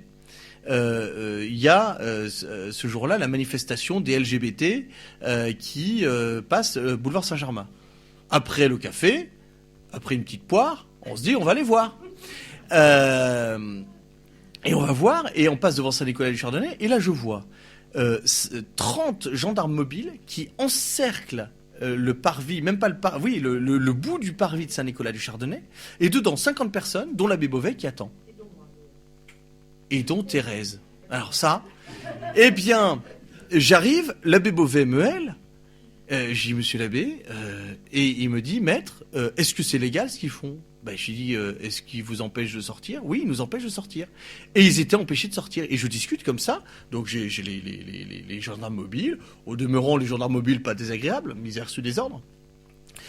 Et je dis non, c'est totalement illégal ce qu'ils font. Ils n'ont pas à vous empêcher d'aller venir. Qu'ils bloquent la rue des Bernardins pour empêcher les hordes fascisantes, les terroristes de Saint-Nicolas du Chardonnay d'aller attaquer les LGBT. Hein, mais ils fantasment ces gens-là, mais c'est pas grave. Mais personne ne serait allé taper personne. Mais qu'ils bloquent la rue des Bernardins pour protéger les LGBT, très bien. Ça, c'est leur métier de maintien de l'ordre. Mais ils n'ont pas le droit d'empêcher des citoyens, fussent-ils des pestiférés, de sortir de Saint-Nicolas du Chardonnay, qui pour aller à gauche, qui pour aller à droite, qui pour aller tout droit, qui pour manger un sandwich de l'autre côté de la rue. Enfin, ils n'ont pas le droit. Ils n'ont pas le droit. Eh bien, voilà ce qui m'est arrivé. Alors, j'ai pas eu le réflexe ce jour-là de sortir mon iPhone, mais j'aurais dû. Mais je n'y ai pensé qu'un mois plus tard. D'abord, j'ai commencé par appeler mon huissier, qui ne pouvait pas venir pour venir constater la chose. Et il y a un gradé qui est venu me voir, me disant, bon, maintenant, monsieur, ça suffit. Soit vous rentrez dans le cercle et vous n'en sortez plus, soit vous quittez les lieux. Ordre totalement arbitraire, mais d'un petit chefaillon qui se croit tout permis parce qu'il a une matraque, qu'il a les bracelets. Il avait tort à 100%, j'avais raison à 100%. Mais je lui dis, monsieur, vous n'avez pas le droit de faire ce que vous faites. Mais il a commencé à me pousser dans le cercle. Je lui ai dit, je m'en vais. Et je suis parti. Parce que je ne pouvais rien faire contre cet individu. Voilà. Ben, des témoins, j'en ai 30. Hein. J'en ai 30. Ah ben si, ils sont parfaitement recevables. Ils sont tout à fait recevables. Et là, il y a matière à porter plainte pour détention arbitraire pendant plusieurs dizaines de minutes. Ça a peut-être même duré 1 heure ou 2. Hein? Oui.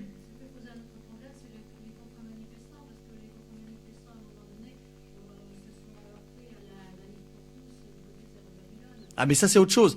C'est la manif pour tous, c'est une manif déclarée. Dans ce cadre-là, le préfet de police a l'obligation, c'est son devoir, de déployer des forces de police, non pas pour gazer la manif pour tous, mais pour protéger les manifestants de la manif pour tous. C'est ça son devoir. Et son devoir est de disperser, y compris par la force, les contre-manifestants qui n'ont déposé aucune manifestation. Je rappelle donc le principe, c'est que les contre-manifestants ne sont pas des délinquants tant qu'ils n'ont pas reçu les ordres de dispersion. Mais là, leur contre-manifestation est susceptible de troubler l'ordre public, parce que par définition, ils sont là pour nous provoquer. Et on l'a vu, Clément Méric, qui lui-même a participé à ce genre de contre-manifestation violente, ils sont là pour venir provoquer et, si possible, faire le coup de poing. Voilà. C'est-à-dire que, ou même s'ils sont pas là pour ça, ça peut dégénérer. Donc, c'est le devoir du préfet de police de mettre fin à l'attroupement susceptible de troubler l'ordre public. Sommation. Et à partir du moment où les sommations ne sont pas respectées, on les embarque. Ce sont des délinquants, pas de souci. Mais le devoir du préfet, c'est de protéger les manifestants. Voilà, c'est ça son devoir. Voilà. C'est-à-dire que quand on voit qu'il a fait gazer des femmes et des enfants, c'est l'inverse même de la notion de maintien de l'ordre public. Hein, faut bien avoir ça en tête. Donc, il faut avancer parce que le temps passe. Ah, il y a des questions.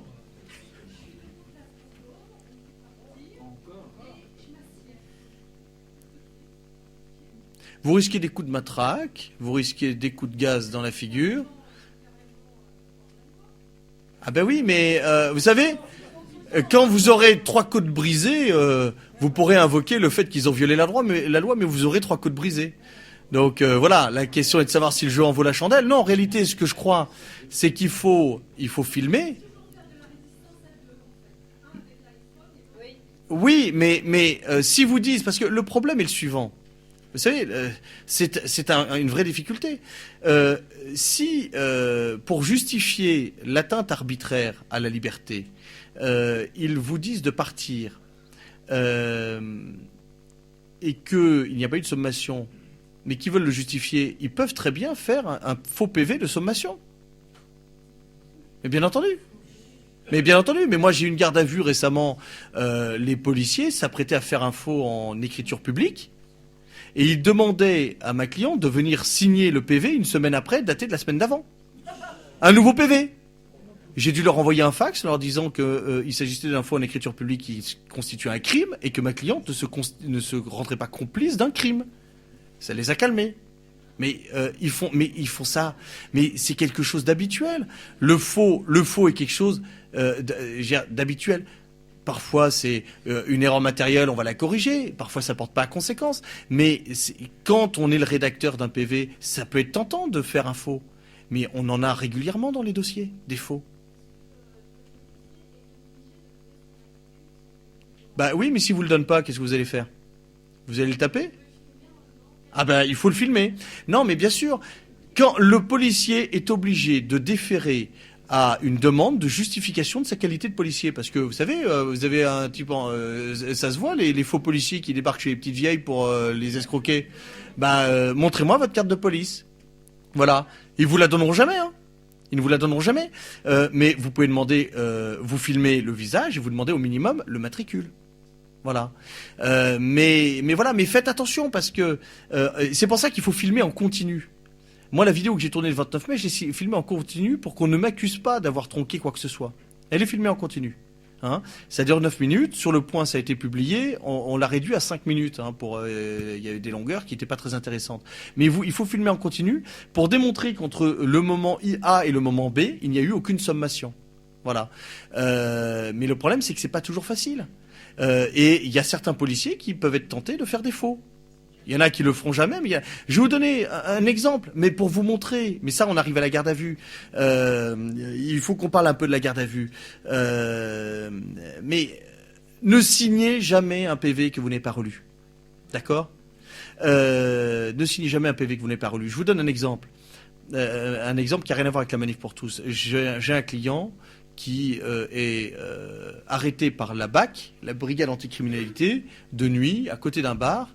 Il a un tabouret de bar à la main. Bon, il a bu un petit coup. Et l'ensemble des rétroviseurs côté gauche des voitures, sur 100 mètres, sont cassés.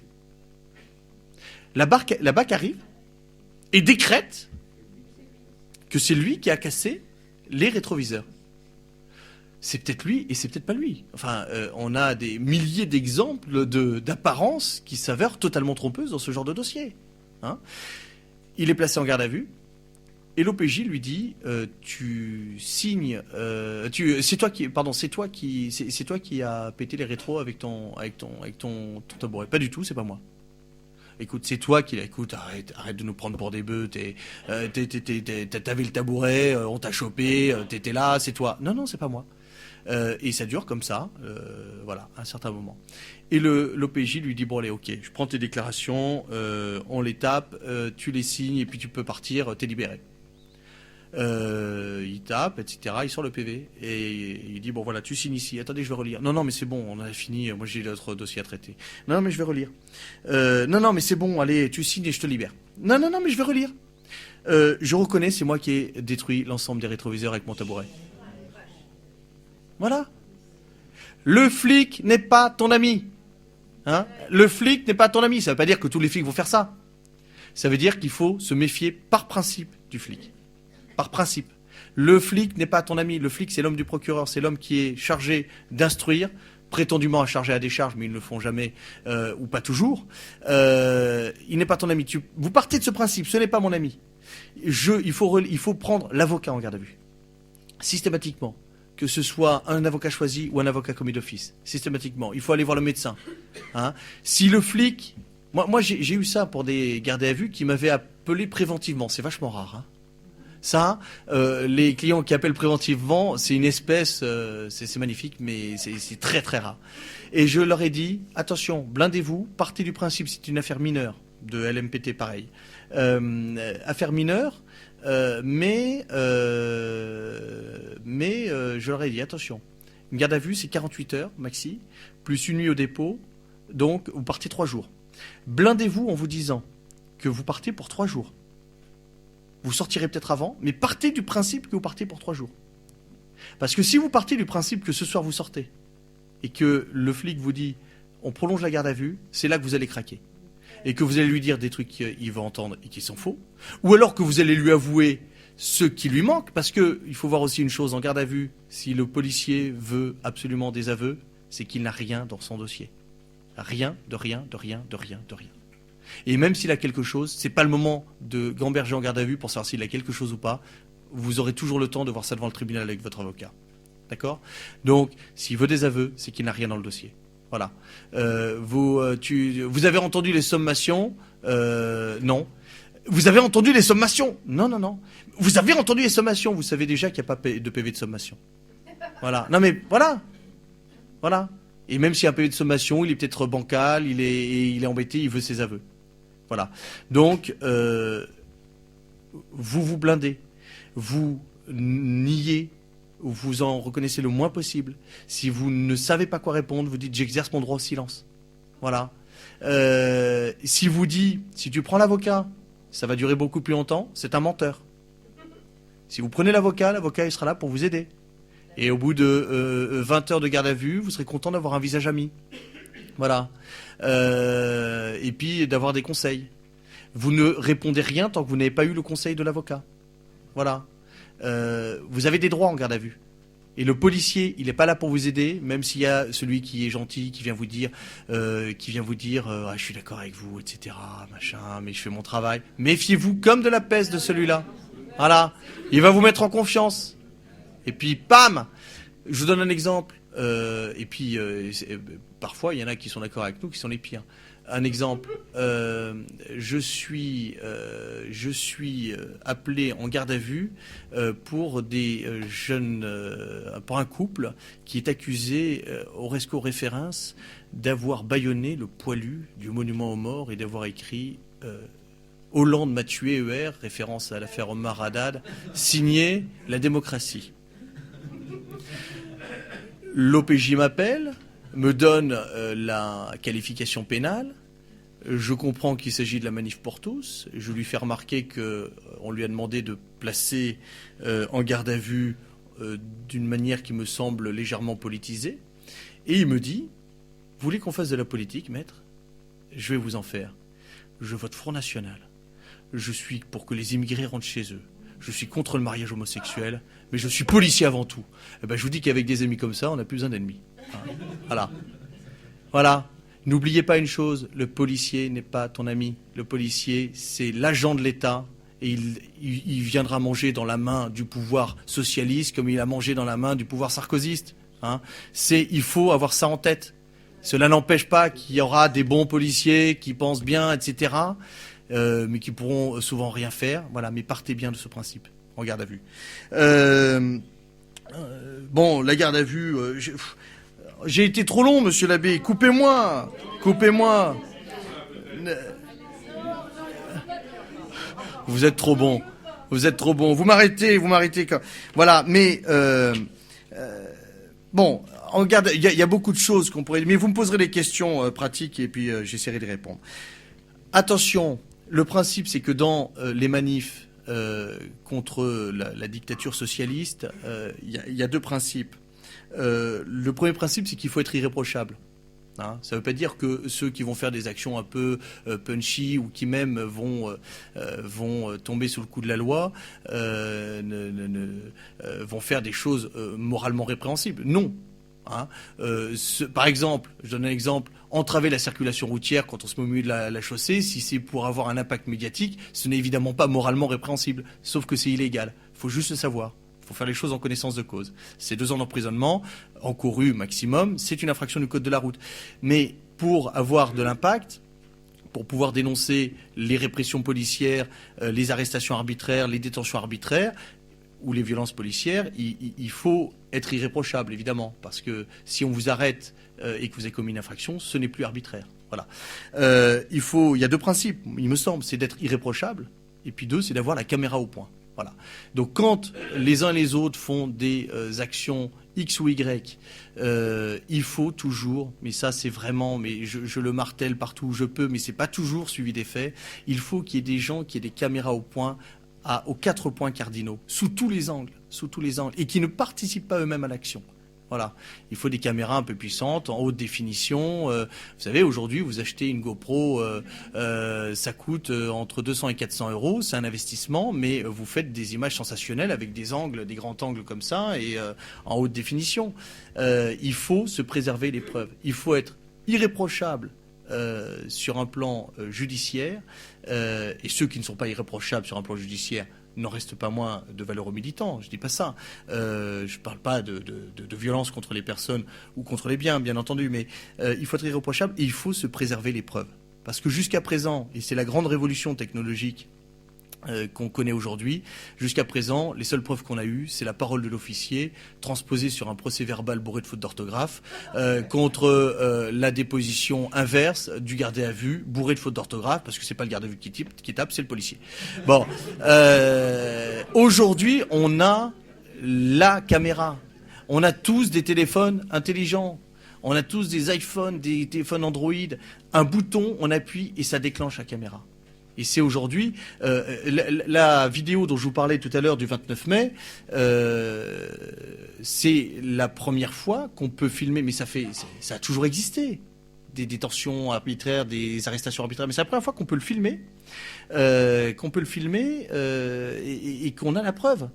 Je vous garantis que cette affaire ne peut déboucher que sur un renvoi en correctionnel des policiers, notamment des 2 commissaires qu'on voit sur la vidéo. Et j'espère de ceux qui ont donné les ordres et qui sont complices. Mais ça ne peut que déboucher sur un renvoi correctionnel parce que nous avons la preuve. ce qu'avant nous n'avions pas. C'était parole contre parole, c'était des instructions à n'en plus finir pour confronter, pour détecter les incohérences, les contradictions, pour savoir qui disait vrai. Là, on a la vidéo. C'est quand même imparable. Voilà, comme dans l'affaire Méric, on a, semble-t-il, une vidéo qui vient d'apparaître 3 semaines après. Curieux. Mais enfin bon. Donc, attention également à un certain nombre de choses. Évidemment, quand on demande votre identité, c'est quelque chose à laquelle la police a droit. L'identité, inutile de donner l'identité, une fausse identité, une identité imaginaire, parce que ça peut constituer une infraction. Le refus de prélèvement ADN. Le malheureux Nicolas a refusé le prélèvement ADN, ce qui est une réaction de bon sens, mais c'est une infraction pénale. Mais bien entendu. Eh oui, c'est un scandale. On est dans un état policier, dans un état qui fiche. Qu'on prenne des empreintes génétiques d'une personne qui est poursuivie pour agression sexuelle, on peut très bien le comprendre. Mais pour quelqu'un qui a volé une pomme à l'étalage, ça n'a aucun sens. Et pourtant, c'est une infraction pénale. Alors évidemment, si vous êtes un faucheur d'OGM, il vous arrivera rien. Vous serez poursuivi, mais vous prendrez du sursis, vous prendrez des jours amende, ça sera très très très très doux pour vous. Mais si vous appelez Nicolas, ah ben là, ça tombe. Enfin bon, tous les juges ne l'auraient certainement pas condamné, mais attention, le prélèvement ADN, de la même manière que le prélèvement des empreintes digitales et les photographies, si vous vous y refusez, c'est une infraction pénale. Un délit, c'est 6 mois d'emprisonnement et 3 750 € d'amende. Ce ne sont pas des peines très importantes.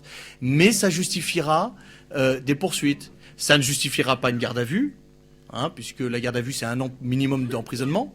Mais sauf que quand vous refuserez qu'on vous prenne les empreintes digitales, vous serez déjà en garde à vue. Donc la question sera réglée. L'outrage, on en a parlé. Pas d'outrage. Même si le policier en face se comporte comme une racaille en uniforme, vous lui dites pas, t'es une sale racaille en uniforme, même si c'est vrai, parce que c'est un outrage. La rébellion, c'est pareil. Vous êtes interpellé, vous vous laissez faire. La seule chose qu'on peut faire, c'est la résistance passive, c'est-à-dire l'inertie du corps. Vous laissez faire, voilà, vous laissez transporter. C'est la seule chose qui est autorisée. Ce n'est pas une rébellion. La rébellion, c'est la résistance violente. Donc, pas de rébellion, évidemment pas d'armes, pas de fumigène, pas de canif, de couteau, etc. quand on est en manifestation. Voilà ce que je voulais vous dire. Pourquoi ? Parce qu'encore une fois, il faut être irréprochable. Il y a des petits gars de 20 ans qui sont arrêtés, placés en garde à vue et renvoyés devant le tribunal à cause de canif, de fumigène, etc. C'est pas la peine de leur faire ce plaisir-là.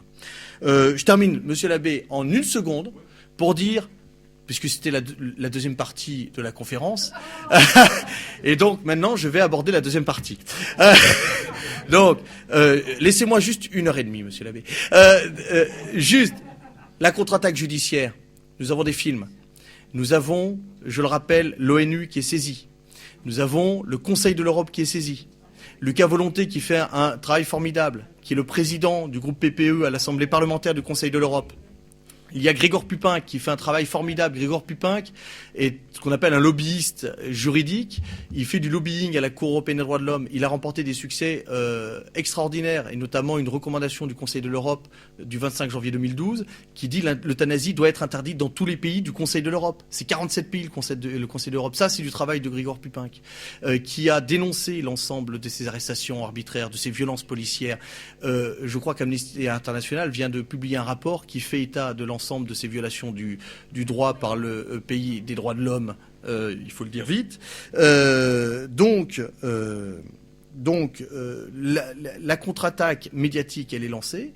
Là, vous avez vu également qu'après l'incarcération de Nicolas Fleury-Mérogis, un haut magistrat a publié une tribune tout à fait magnifique, Chrétien de Malesherbes. Je connais le journaliste qui a pris la responsabilité de publier cette tribune. Je le connais puisque c'est lui qui a publié ma vidéo du 29 mai, qui a publié la photo de Marc, qui est mon client, qui a eu la tête écrasée contre un arbre par une racaille en uniforme. Et c'est un garçon, c'est un journaliste très sérieux qui vérifie ses sources dans le moindre détail. Et ça, j'en suis le témoin. Donc ce magistrat existe. La contre-offensive médiatique, je crois, commence à être lancée. Il y a certains médias, pas tous, mais qui commencent à remuer. Et puis je crois que nous avons au fond un spécialiste de la médiagogie. Mais ça bougera. ça bougera, et surtout sur le plan judiciaire, ça va être long parce que le temps médiatique, évidemment, n'est pas le temps médiatique n'est pas le temps judiciaire. Le temps judiciaire, on aura des renvois en correctionnel dans 2-3 ans. Mais nous les aurons. Et il y a un moment où il faudra que les policiers sachent que, il existe aujourd'hui ce qu'on appelle la théorie des baïonnettes intelligentes. C'est après 45. On ne peut pas se retrancher derrière un ordre pour dire qu'on doit l'exécuter. Non. Quand l'ordre est manifestement illégal, c'est transcrit dans notre droit. Le policier, le gendarme, même au plus bas niveau, doit refuser de l'exécuter. Ce n'est pas facile pour eux. Mais il doit refuser de l'exécuter. Et pour ceux qui sont dans la salle, les policiers, pas le policier de la DCRI, mais pour les autres qui seraient là, il faut avoir le courage de le faire en disant, et ne pas hésiter à faire un rapport en disant voilà pourquoi je n'ai pas exécuté tel ordre qui était à l'évidence illégal. Alors évidemment, sa carrière sera totalement freinée, mais enfin, en tout cas, il pourra se couvrir. Et ce qui est plus difficile à faire pour les policiers ou les gendarmes du rang, sera plus facile à faire pour des officiers. Leur carrière sera freinée, mais au moins ils auront leur conscience pour eux. Voilà. C'est sur la foi de ces quelques explications que je demande au public de bien vouloir me relaxer. Est-ce que vous pouvez...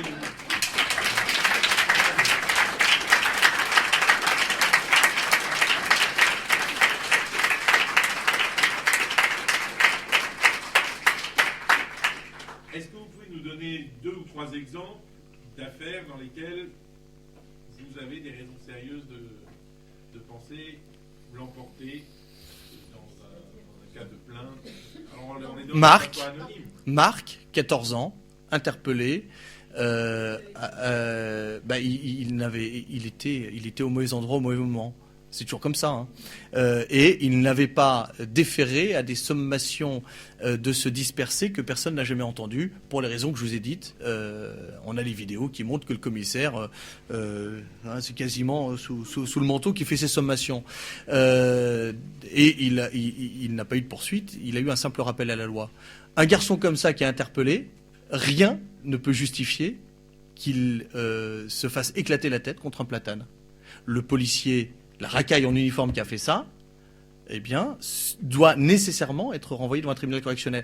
À l'inverse, c'est vrai que si c'était dans le cadre d'une interpellation un peu musclée, un peu violente, qu'il ait des bleus, qu'il ait même un bras cassé, là, les policiers pourraient le justifier en disant on a utilisé la force strictement nécessaire parce que c'était violent et se débattait. Mais là, la tête contre un platane, non. Surtout que j'ai des témoins. Donc, lui, nécessairement, je n'imagine pas qu'il puisse y avoir autre chose qu'une condamnation. Pareil pour les arrestations arbitraires et la détention arbitraire du 29 mai devant le palais de justice. Voilà. C'est filmé. S'il y a eu le moindre fondement à leur arrestation, les policiers ne les auraient jamais relâchés. Jamais. Ils les ont relâchés parce que la force du code, de la robe et de l'iPhone. Et c'est tout. C'est tout. Donc là aussi, nécessairement, et je vous rappelle, les vendeurs à la sauvette, 10 mois d'emprisonnement avec sursis, de 4 à 10 mois avec sursis pour 5 minutes d'arrestation arbitraire menottée à une grille. Voilà. Et là, on est bien au-delà. On est à près d'une heure dans ce cadre-là. On a aussi d'autres violences policières. Bon, on a déposé 102 plaintes. Première fournée de 102 plaintes le 7 juin dernier. Mais ça, c'était un petit hors-d'œuvre. Le plat de résistance va arriver. On est en train d'atteindre, je pense qu'on a dépassé le millier d'arrestations et de détentions arbitraires. Toutes ne donneront pas lieu à des plaintes parce qu'évidemment, il faut des preuves. C'est-à-dire que la personne qui s'est pris un coup de tonfa dans la tête, dans les côtes et qui est incapable de reconnaître le CRS ou le gendarme mobile qui a fait ça ou le membre de la compagnie d'intervention qui a fait ça, ça ne sert à rien de porter plainte. En revanche, ce sont des témoignages. J'ai ici un document qui va être diffusé au Conseil de l'Europe et à l'ONU dans les prochains jours, où il y a des centaines de témoignages différents, d'arrestations arbitraires, de détentions arbitraires, de violences policières. Une parenthèse.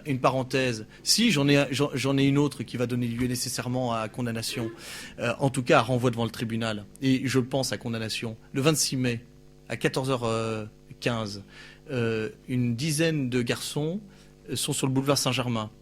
Ils remontent le boulevard Saint-Germain direction la place d'Austerlitz pour se rendre à la manifestation, la manif pour tous, dûment déclarée. Ils sont arrêtés par des policiers en civil.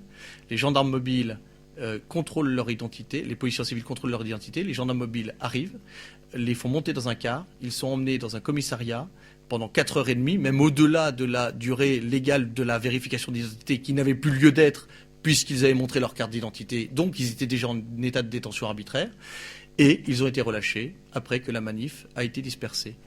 Donc ils ont été arrêtés pour les empêcher de participer à la manifestation. Ils avaient un mégaphone. Le mégaphone leur a été, alors selon le langage médiatique, confisqué. Non, il a été volé en réunion par personne dépositaire de l'autorité publique. J'ai porté plainte puisqu'il y a une procédure. Il y a une procédure avec les PV de contrôle d'identité, de vérification d'identité, le PV d'interpellation, le gendarme machin qui les a fait monter dans le bus, etc. Nous avons une procédure, nous avons le commissariat, j'ai le nom du commissaire. La plainte a été déposée pour détention arbitraire et vol en réunion par personne dépositaire de l'autorité publique. Voilà. Alors, ça sera long, mais on les aura. Et on les aura parce qu'il faut qu'on les ait. Parce qu'il faut que cesse cette répression insupportable. Nous sommes des citoyens libres dans notre pays et ce n'est pas la police qui nous dictera notre conduite. Non. Les dommages et intérêts, c'est pas pour l'argent. Non. Il peut y avoir quelques euros, mais oui. Non, je présuppose pas que les magistrats sont intègres, mais je présuppose que quand il y a des faits et la loi, ils ne peuvent pas faire autre chose qu'entrer en voie de condamnation, même si c'est pour prononcer des peines symboliques. Alors, juste, parce que là, sinon, on y sera encore demain matin. 3 questions. Y a-t-il des policiers ayant refusé à ce jour d'exécuter des ordres illégaux ? Pas connaissance, mais qu'est-ce non, ouais. j'ai pas connaissance. J'ai entendu un vague témoignage disant que des CRS lors d'une manif avaient posé leur casque et leurs bombes lacrymogènes, refusant de réprimer, mais j'y crois assez peu. Réponse brève. Mais oui, mais je suis avocat, je peux pas faire des réponses brèves. Oui, maître.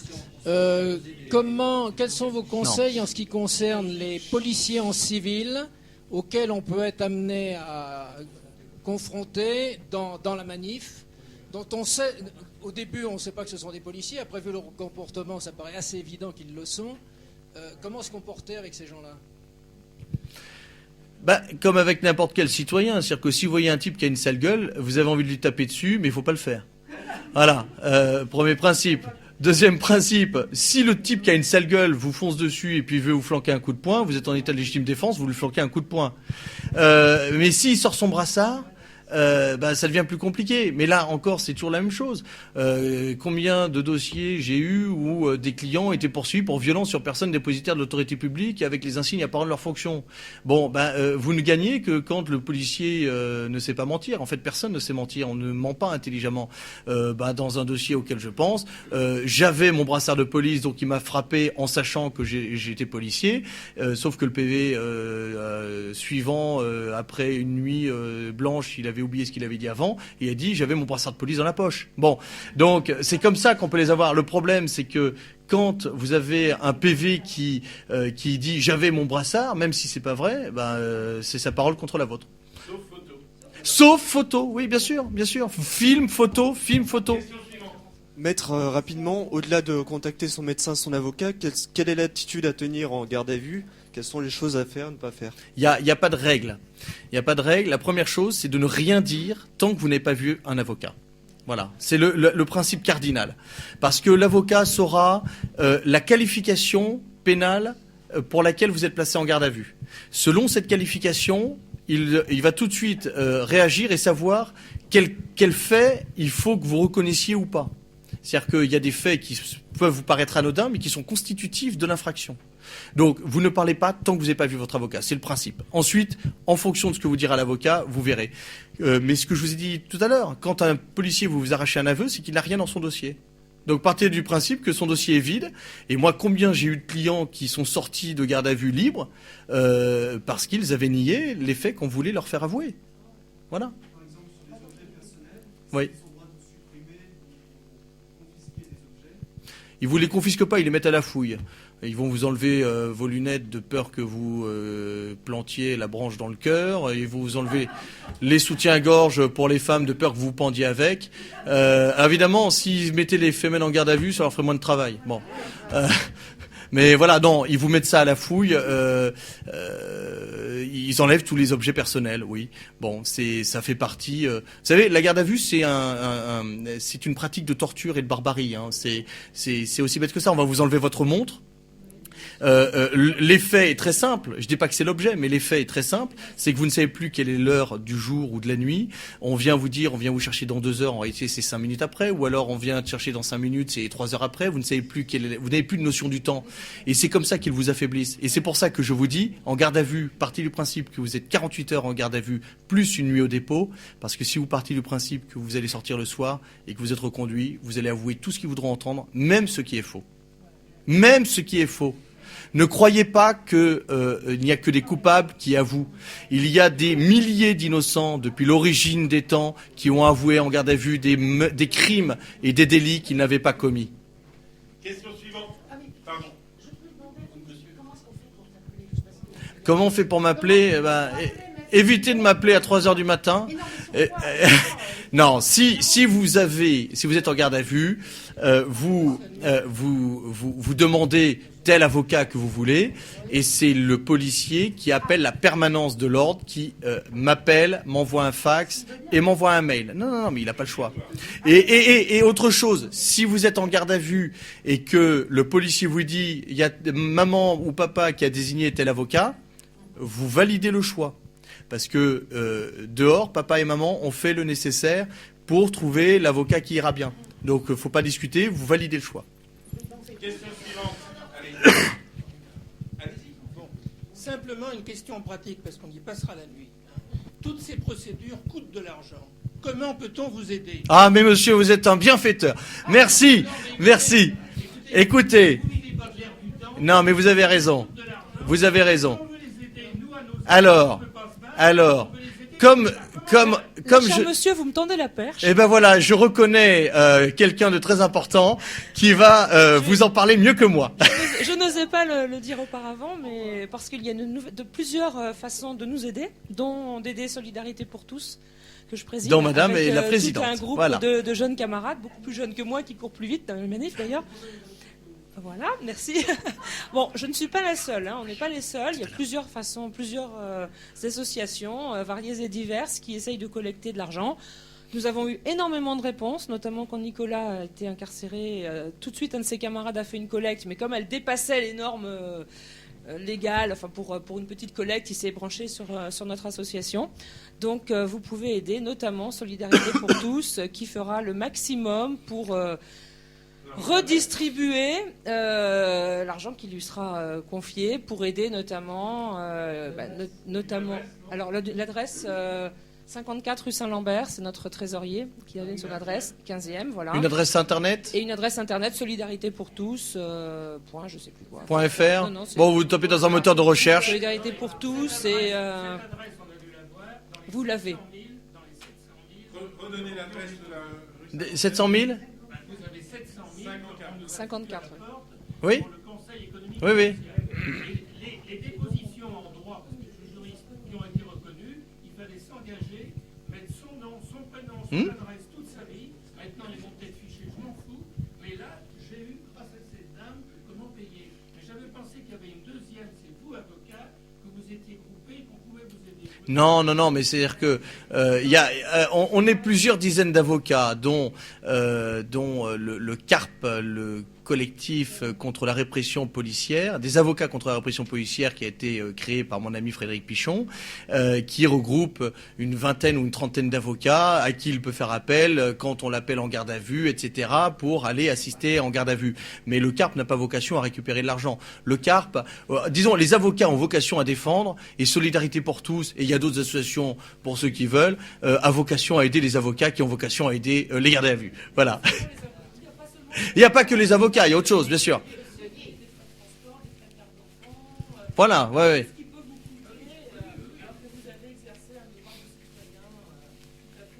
Absolument. Et en tout cas, bravo. Question suivante. Enfin, c'est pas une question. J'étais à l'Assemblée nationale à une réunion justement qui avait été organisée par la Manif pour tous et ils nous ont signalé une adresse internet derrière laquelle il y a des gens 24 heures sur 24 et 7 jours sur 7 qui sont là pour envoyer des avocats, etc. Oui, alors en fait, je vous explique. Il y a la Manif pour tous a son propre réseau d'avocats. En fait, on se connaît tous. Il y a Solidarité pour tous. Il y a, pardon? Non, mais absolument. Non, mais Sauf que c'est un témoignage. voilà. Absolument. En fait, c'est ce qui a été dit aussi à la Manif pour tous. Hein. Non, mais liberté. Tout le monde est d'accord. Oui. Oui, non, mais Liberté pour tous est le site qui a été créé spécifiquement par la Manif pour tous pour aider. Moi, je sais pas s'ils aideront les autres avocats que les avocats estampillés Manif pour tous, peu importe. Mais voilà, il y a Liberté pour tous qui se propose d'envoyer des avocats en garde à vue.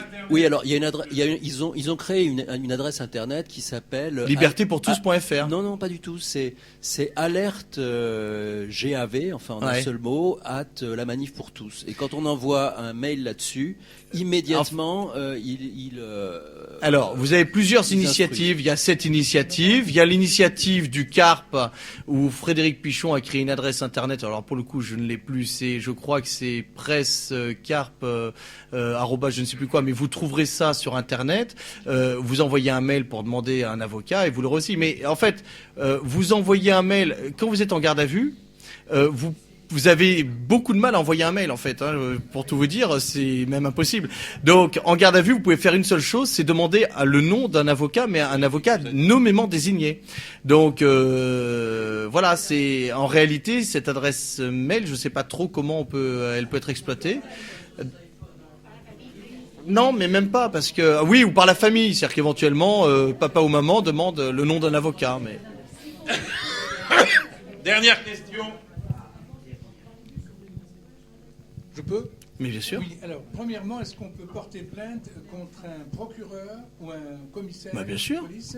Mais est-ce qu'il faut absolument l'assistance d'un avocat ou est-ce qu'on peut le faire tout seul? Vous pouvez le faire seul, mais il vaut mieux le faire avec un avocat, parce que d'abord, les plaideurs que les Québécois appellent les plaideurs quérulents, c'est-à-dire les gens qui passent leur vie à porter plainte, à faire des procédures, etc. La justice s'en méfie, et parfois à juste titre.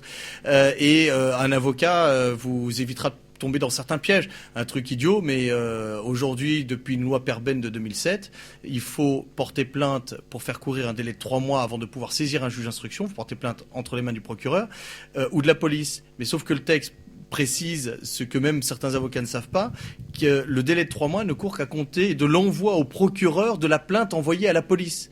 Donc c'est des pièges comme ça que seul un avocat pourra vous éviter. Et la décision d'envoyer au dépôt, de mettre en garde à vue ou d'incarcérer est prise par le commissaire ou bien c'est le procureur qui le prend? La garde à vue est une prérogative de l'officier de police judiciaire sous le contrôle du procureur. Depuis la loi de 2011, le procureur peut également ordonner la garde à vue. Donc peu importe. Ça, il y a des PV. L'officier de police judiciaire va décider de la garde à vue, ou alors ça va être le procureur qui va dire vous le mettez en garde à vue. Le dépôt, c'est à l'issue de la garde à vue, le gardé à vue est déféré devant le procureur dans un délai maximum de 20 heures après la fin de la garde à vue. C'est le procureur qui décide du déferrement. Et l'incarcération, c'est un terme procédural, c'est la condamnation par un tribunal. Mais avant qu'il n'y ait condamnation, lorsque le commissaire je dis parce que ça m'est arrivé, j'avais fait une pétition quelque part, j'avais 17 signatures qui étaient tous d'accord pour le délit que je dénonçais, qui étaient ravis d'ailleurs. Eh bien, parce que, je ne sais pas pour quelle raison mystérieuse d'ailleurs, quand on m'a convoqué, je pensais qu'on me convoquait pour me parler de l'affaire, c'est-à-dire de la plainte avec 17 signatures, de 17 co-locataires qui se plaignaient d'un mal... Là, on est vraiment dans une affaire privée. Si mais c'est tous les jours. Non, mais bon, le principe, c'est que... Au lieu de... Voilà, bon. Voilà. Restons, vous faites une petite conclusion sur le principe, mais je pense que... Non, mais on a tout dit. C'est l'officier de police judiciaire et le procureur qui décide de la garde à vue. Et de toute manière, une garde à vue, c'est en droit commun, 48 heures maximum, plus 20 heures au dépôt. Après, bon, alors, je ne me laisserai plus corrompre. Il n'y a plus de questions. C'est terminé. Non, mais... J'ai pas de question. J'ai un de mes amis manifestants qui s'est on a pris pour un policier et on lui a pris les approches, etc. Il Qu'on le prenne pour un policier, je comprends, hein, c'est rude, hein. Bon, merci de ces questions, merci de ce témoignage, merci Maître Triomphe de la qualité de votre intervention. C'était la dernière de l'année, donc nous terminons l'année en beauté. Oui. À la rentrée, dès le mois de septembre, de nouvelles conférences vous attendent, tous les mardis. C'est comme ça depuis 8 ans, tous les mardis, et ça continuera. Je signale simplement, c'est un peu dans le même registre, que demain, nous inaugurerons la petite exposition sur Jeanne d'Arc que vous voyez en bas, et que nous donnerons quelques éléments sur la spiritualité de Jeanne d'Arc à partir de 19h demain.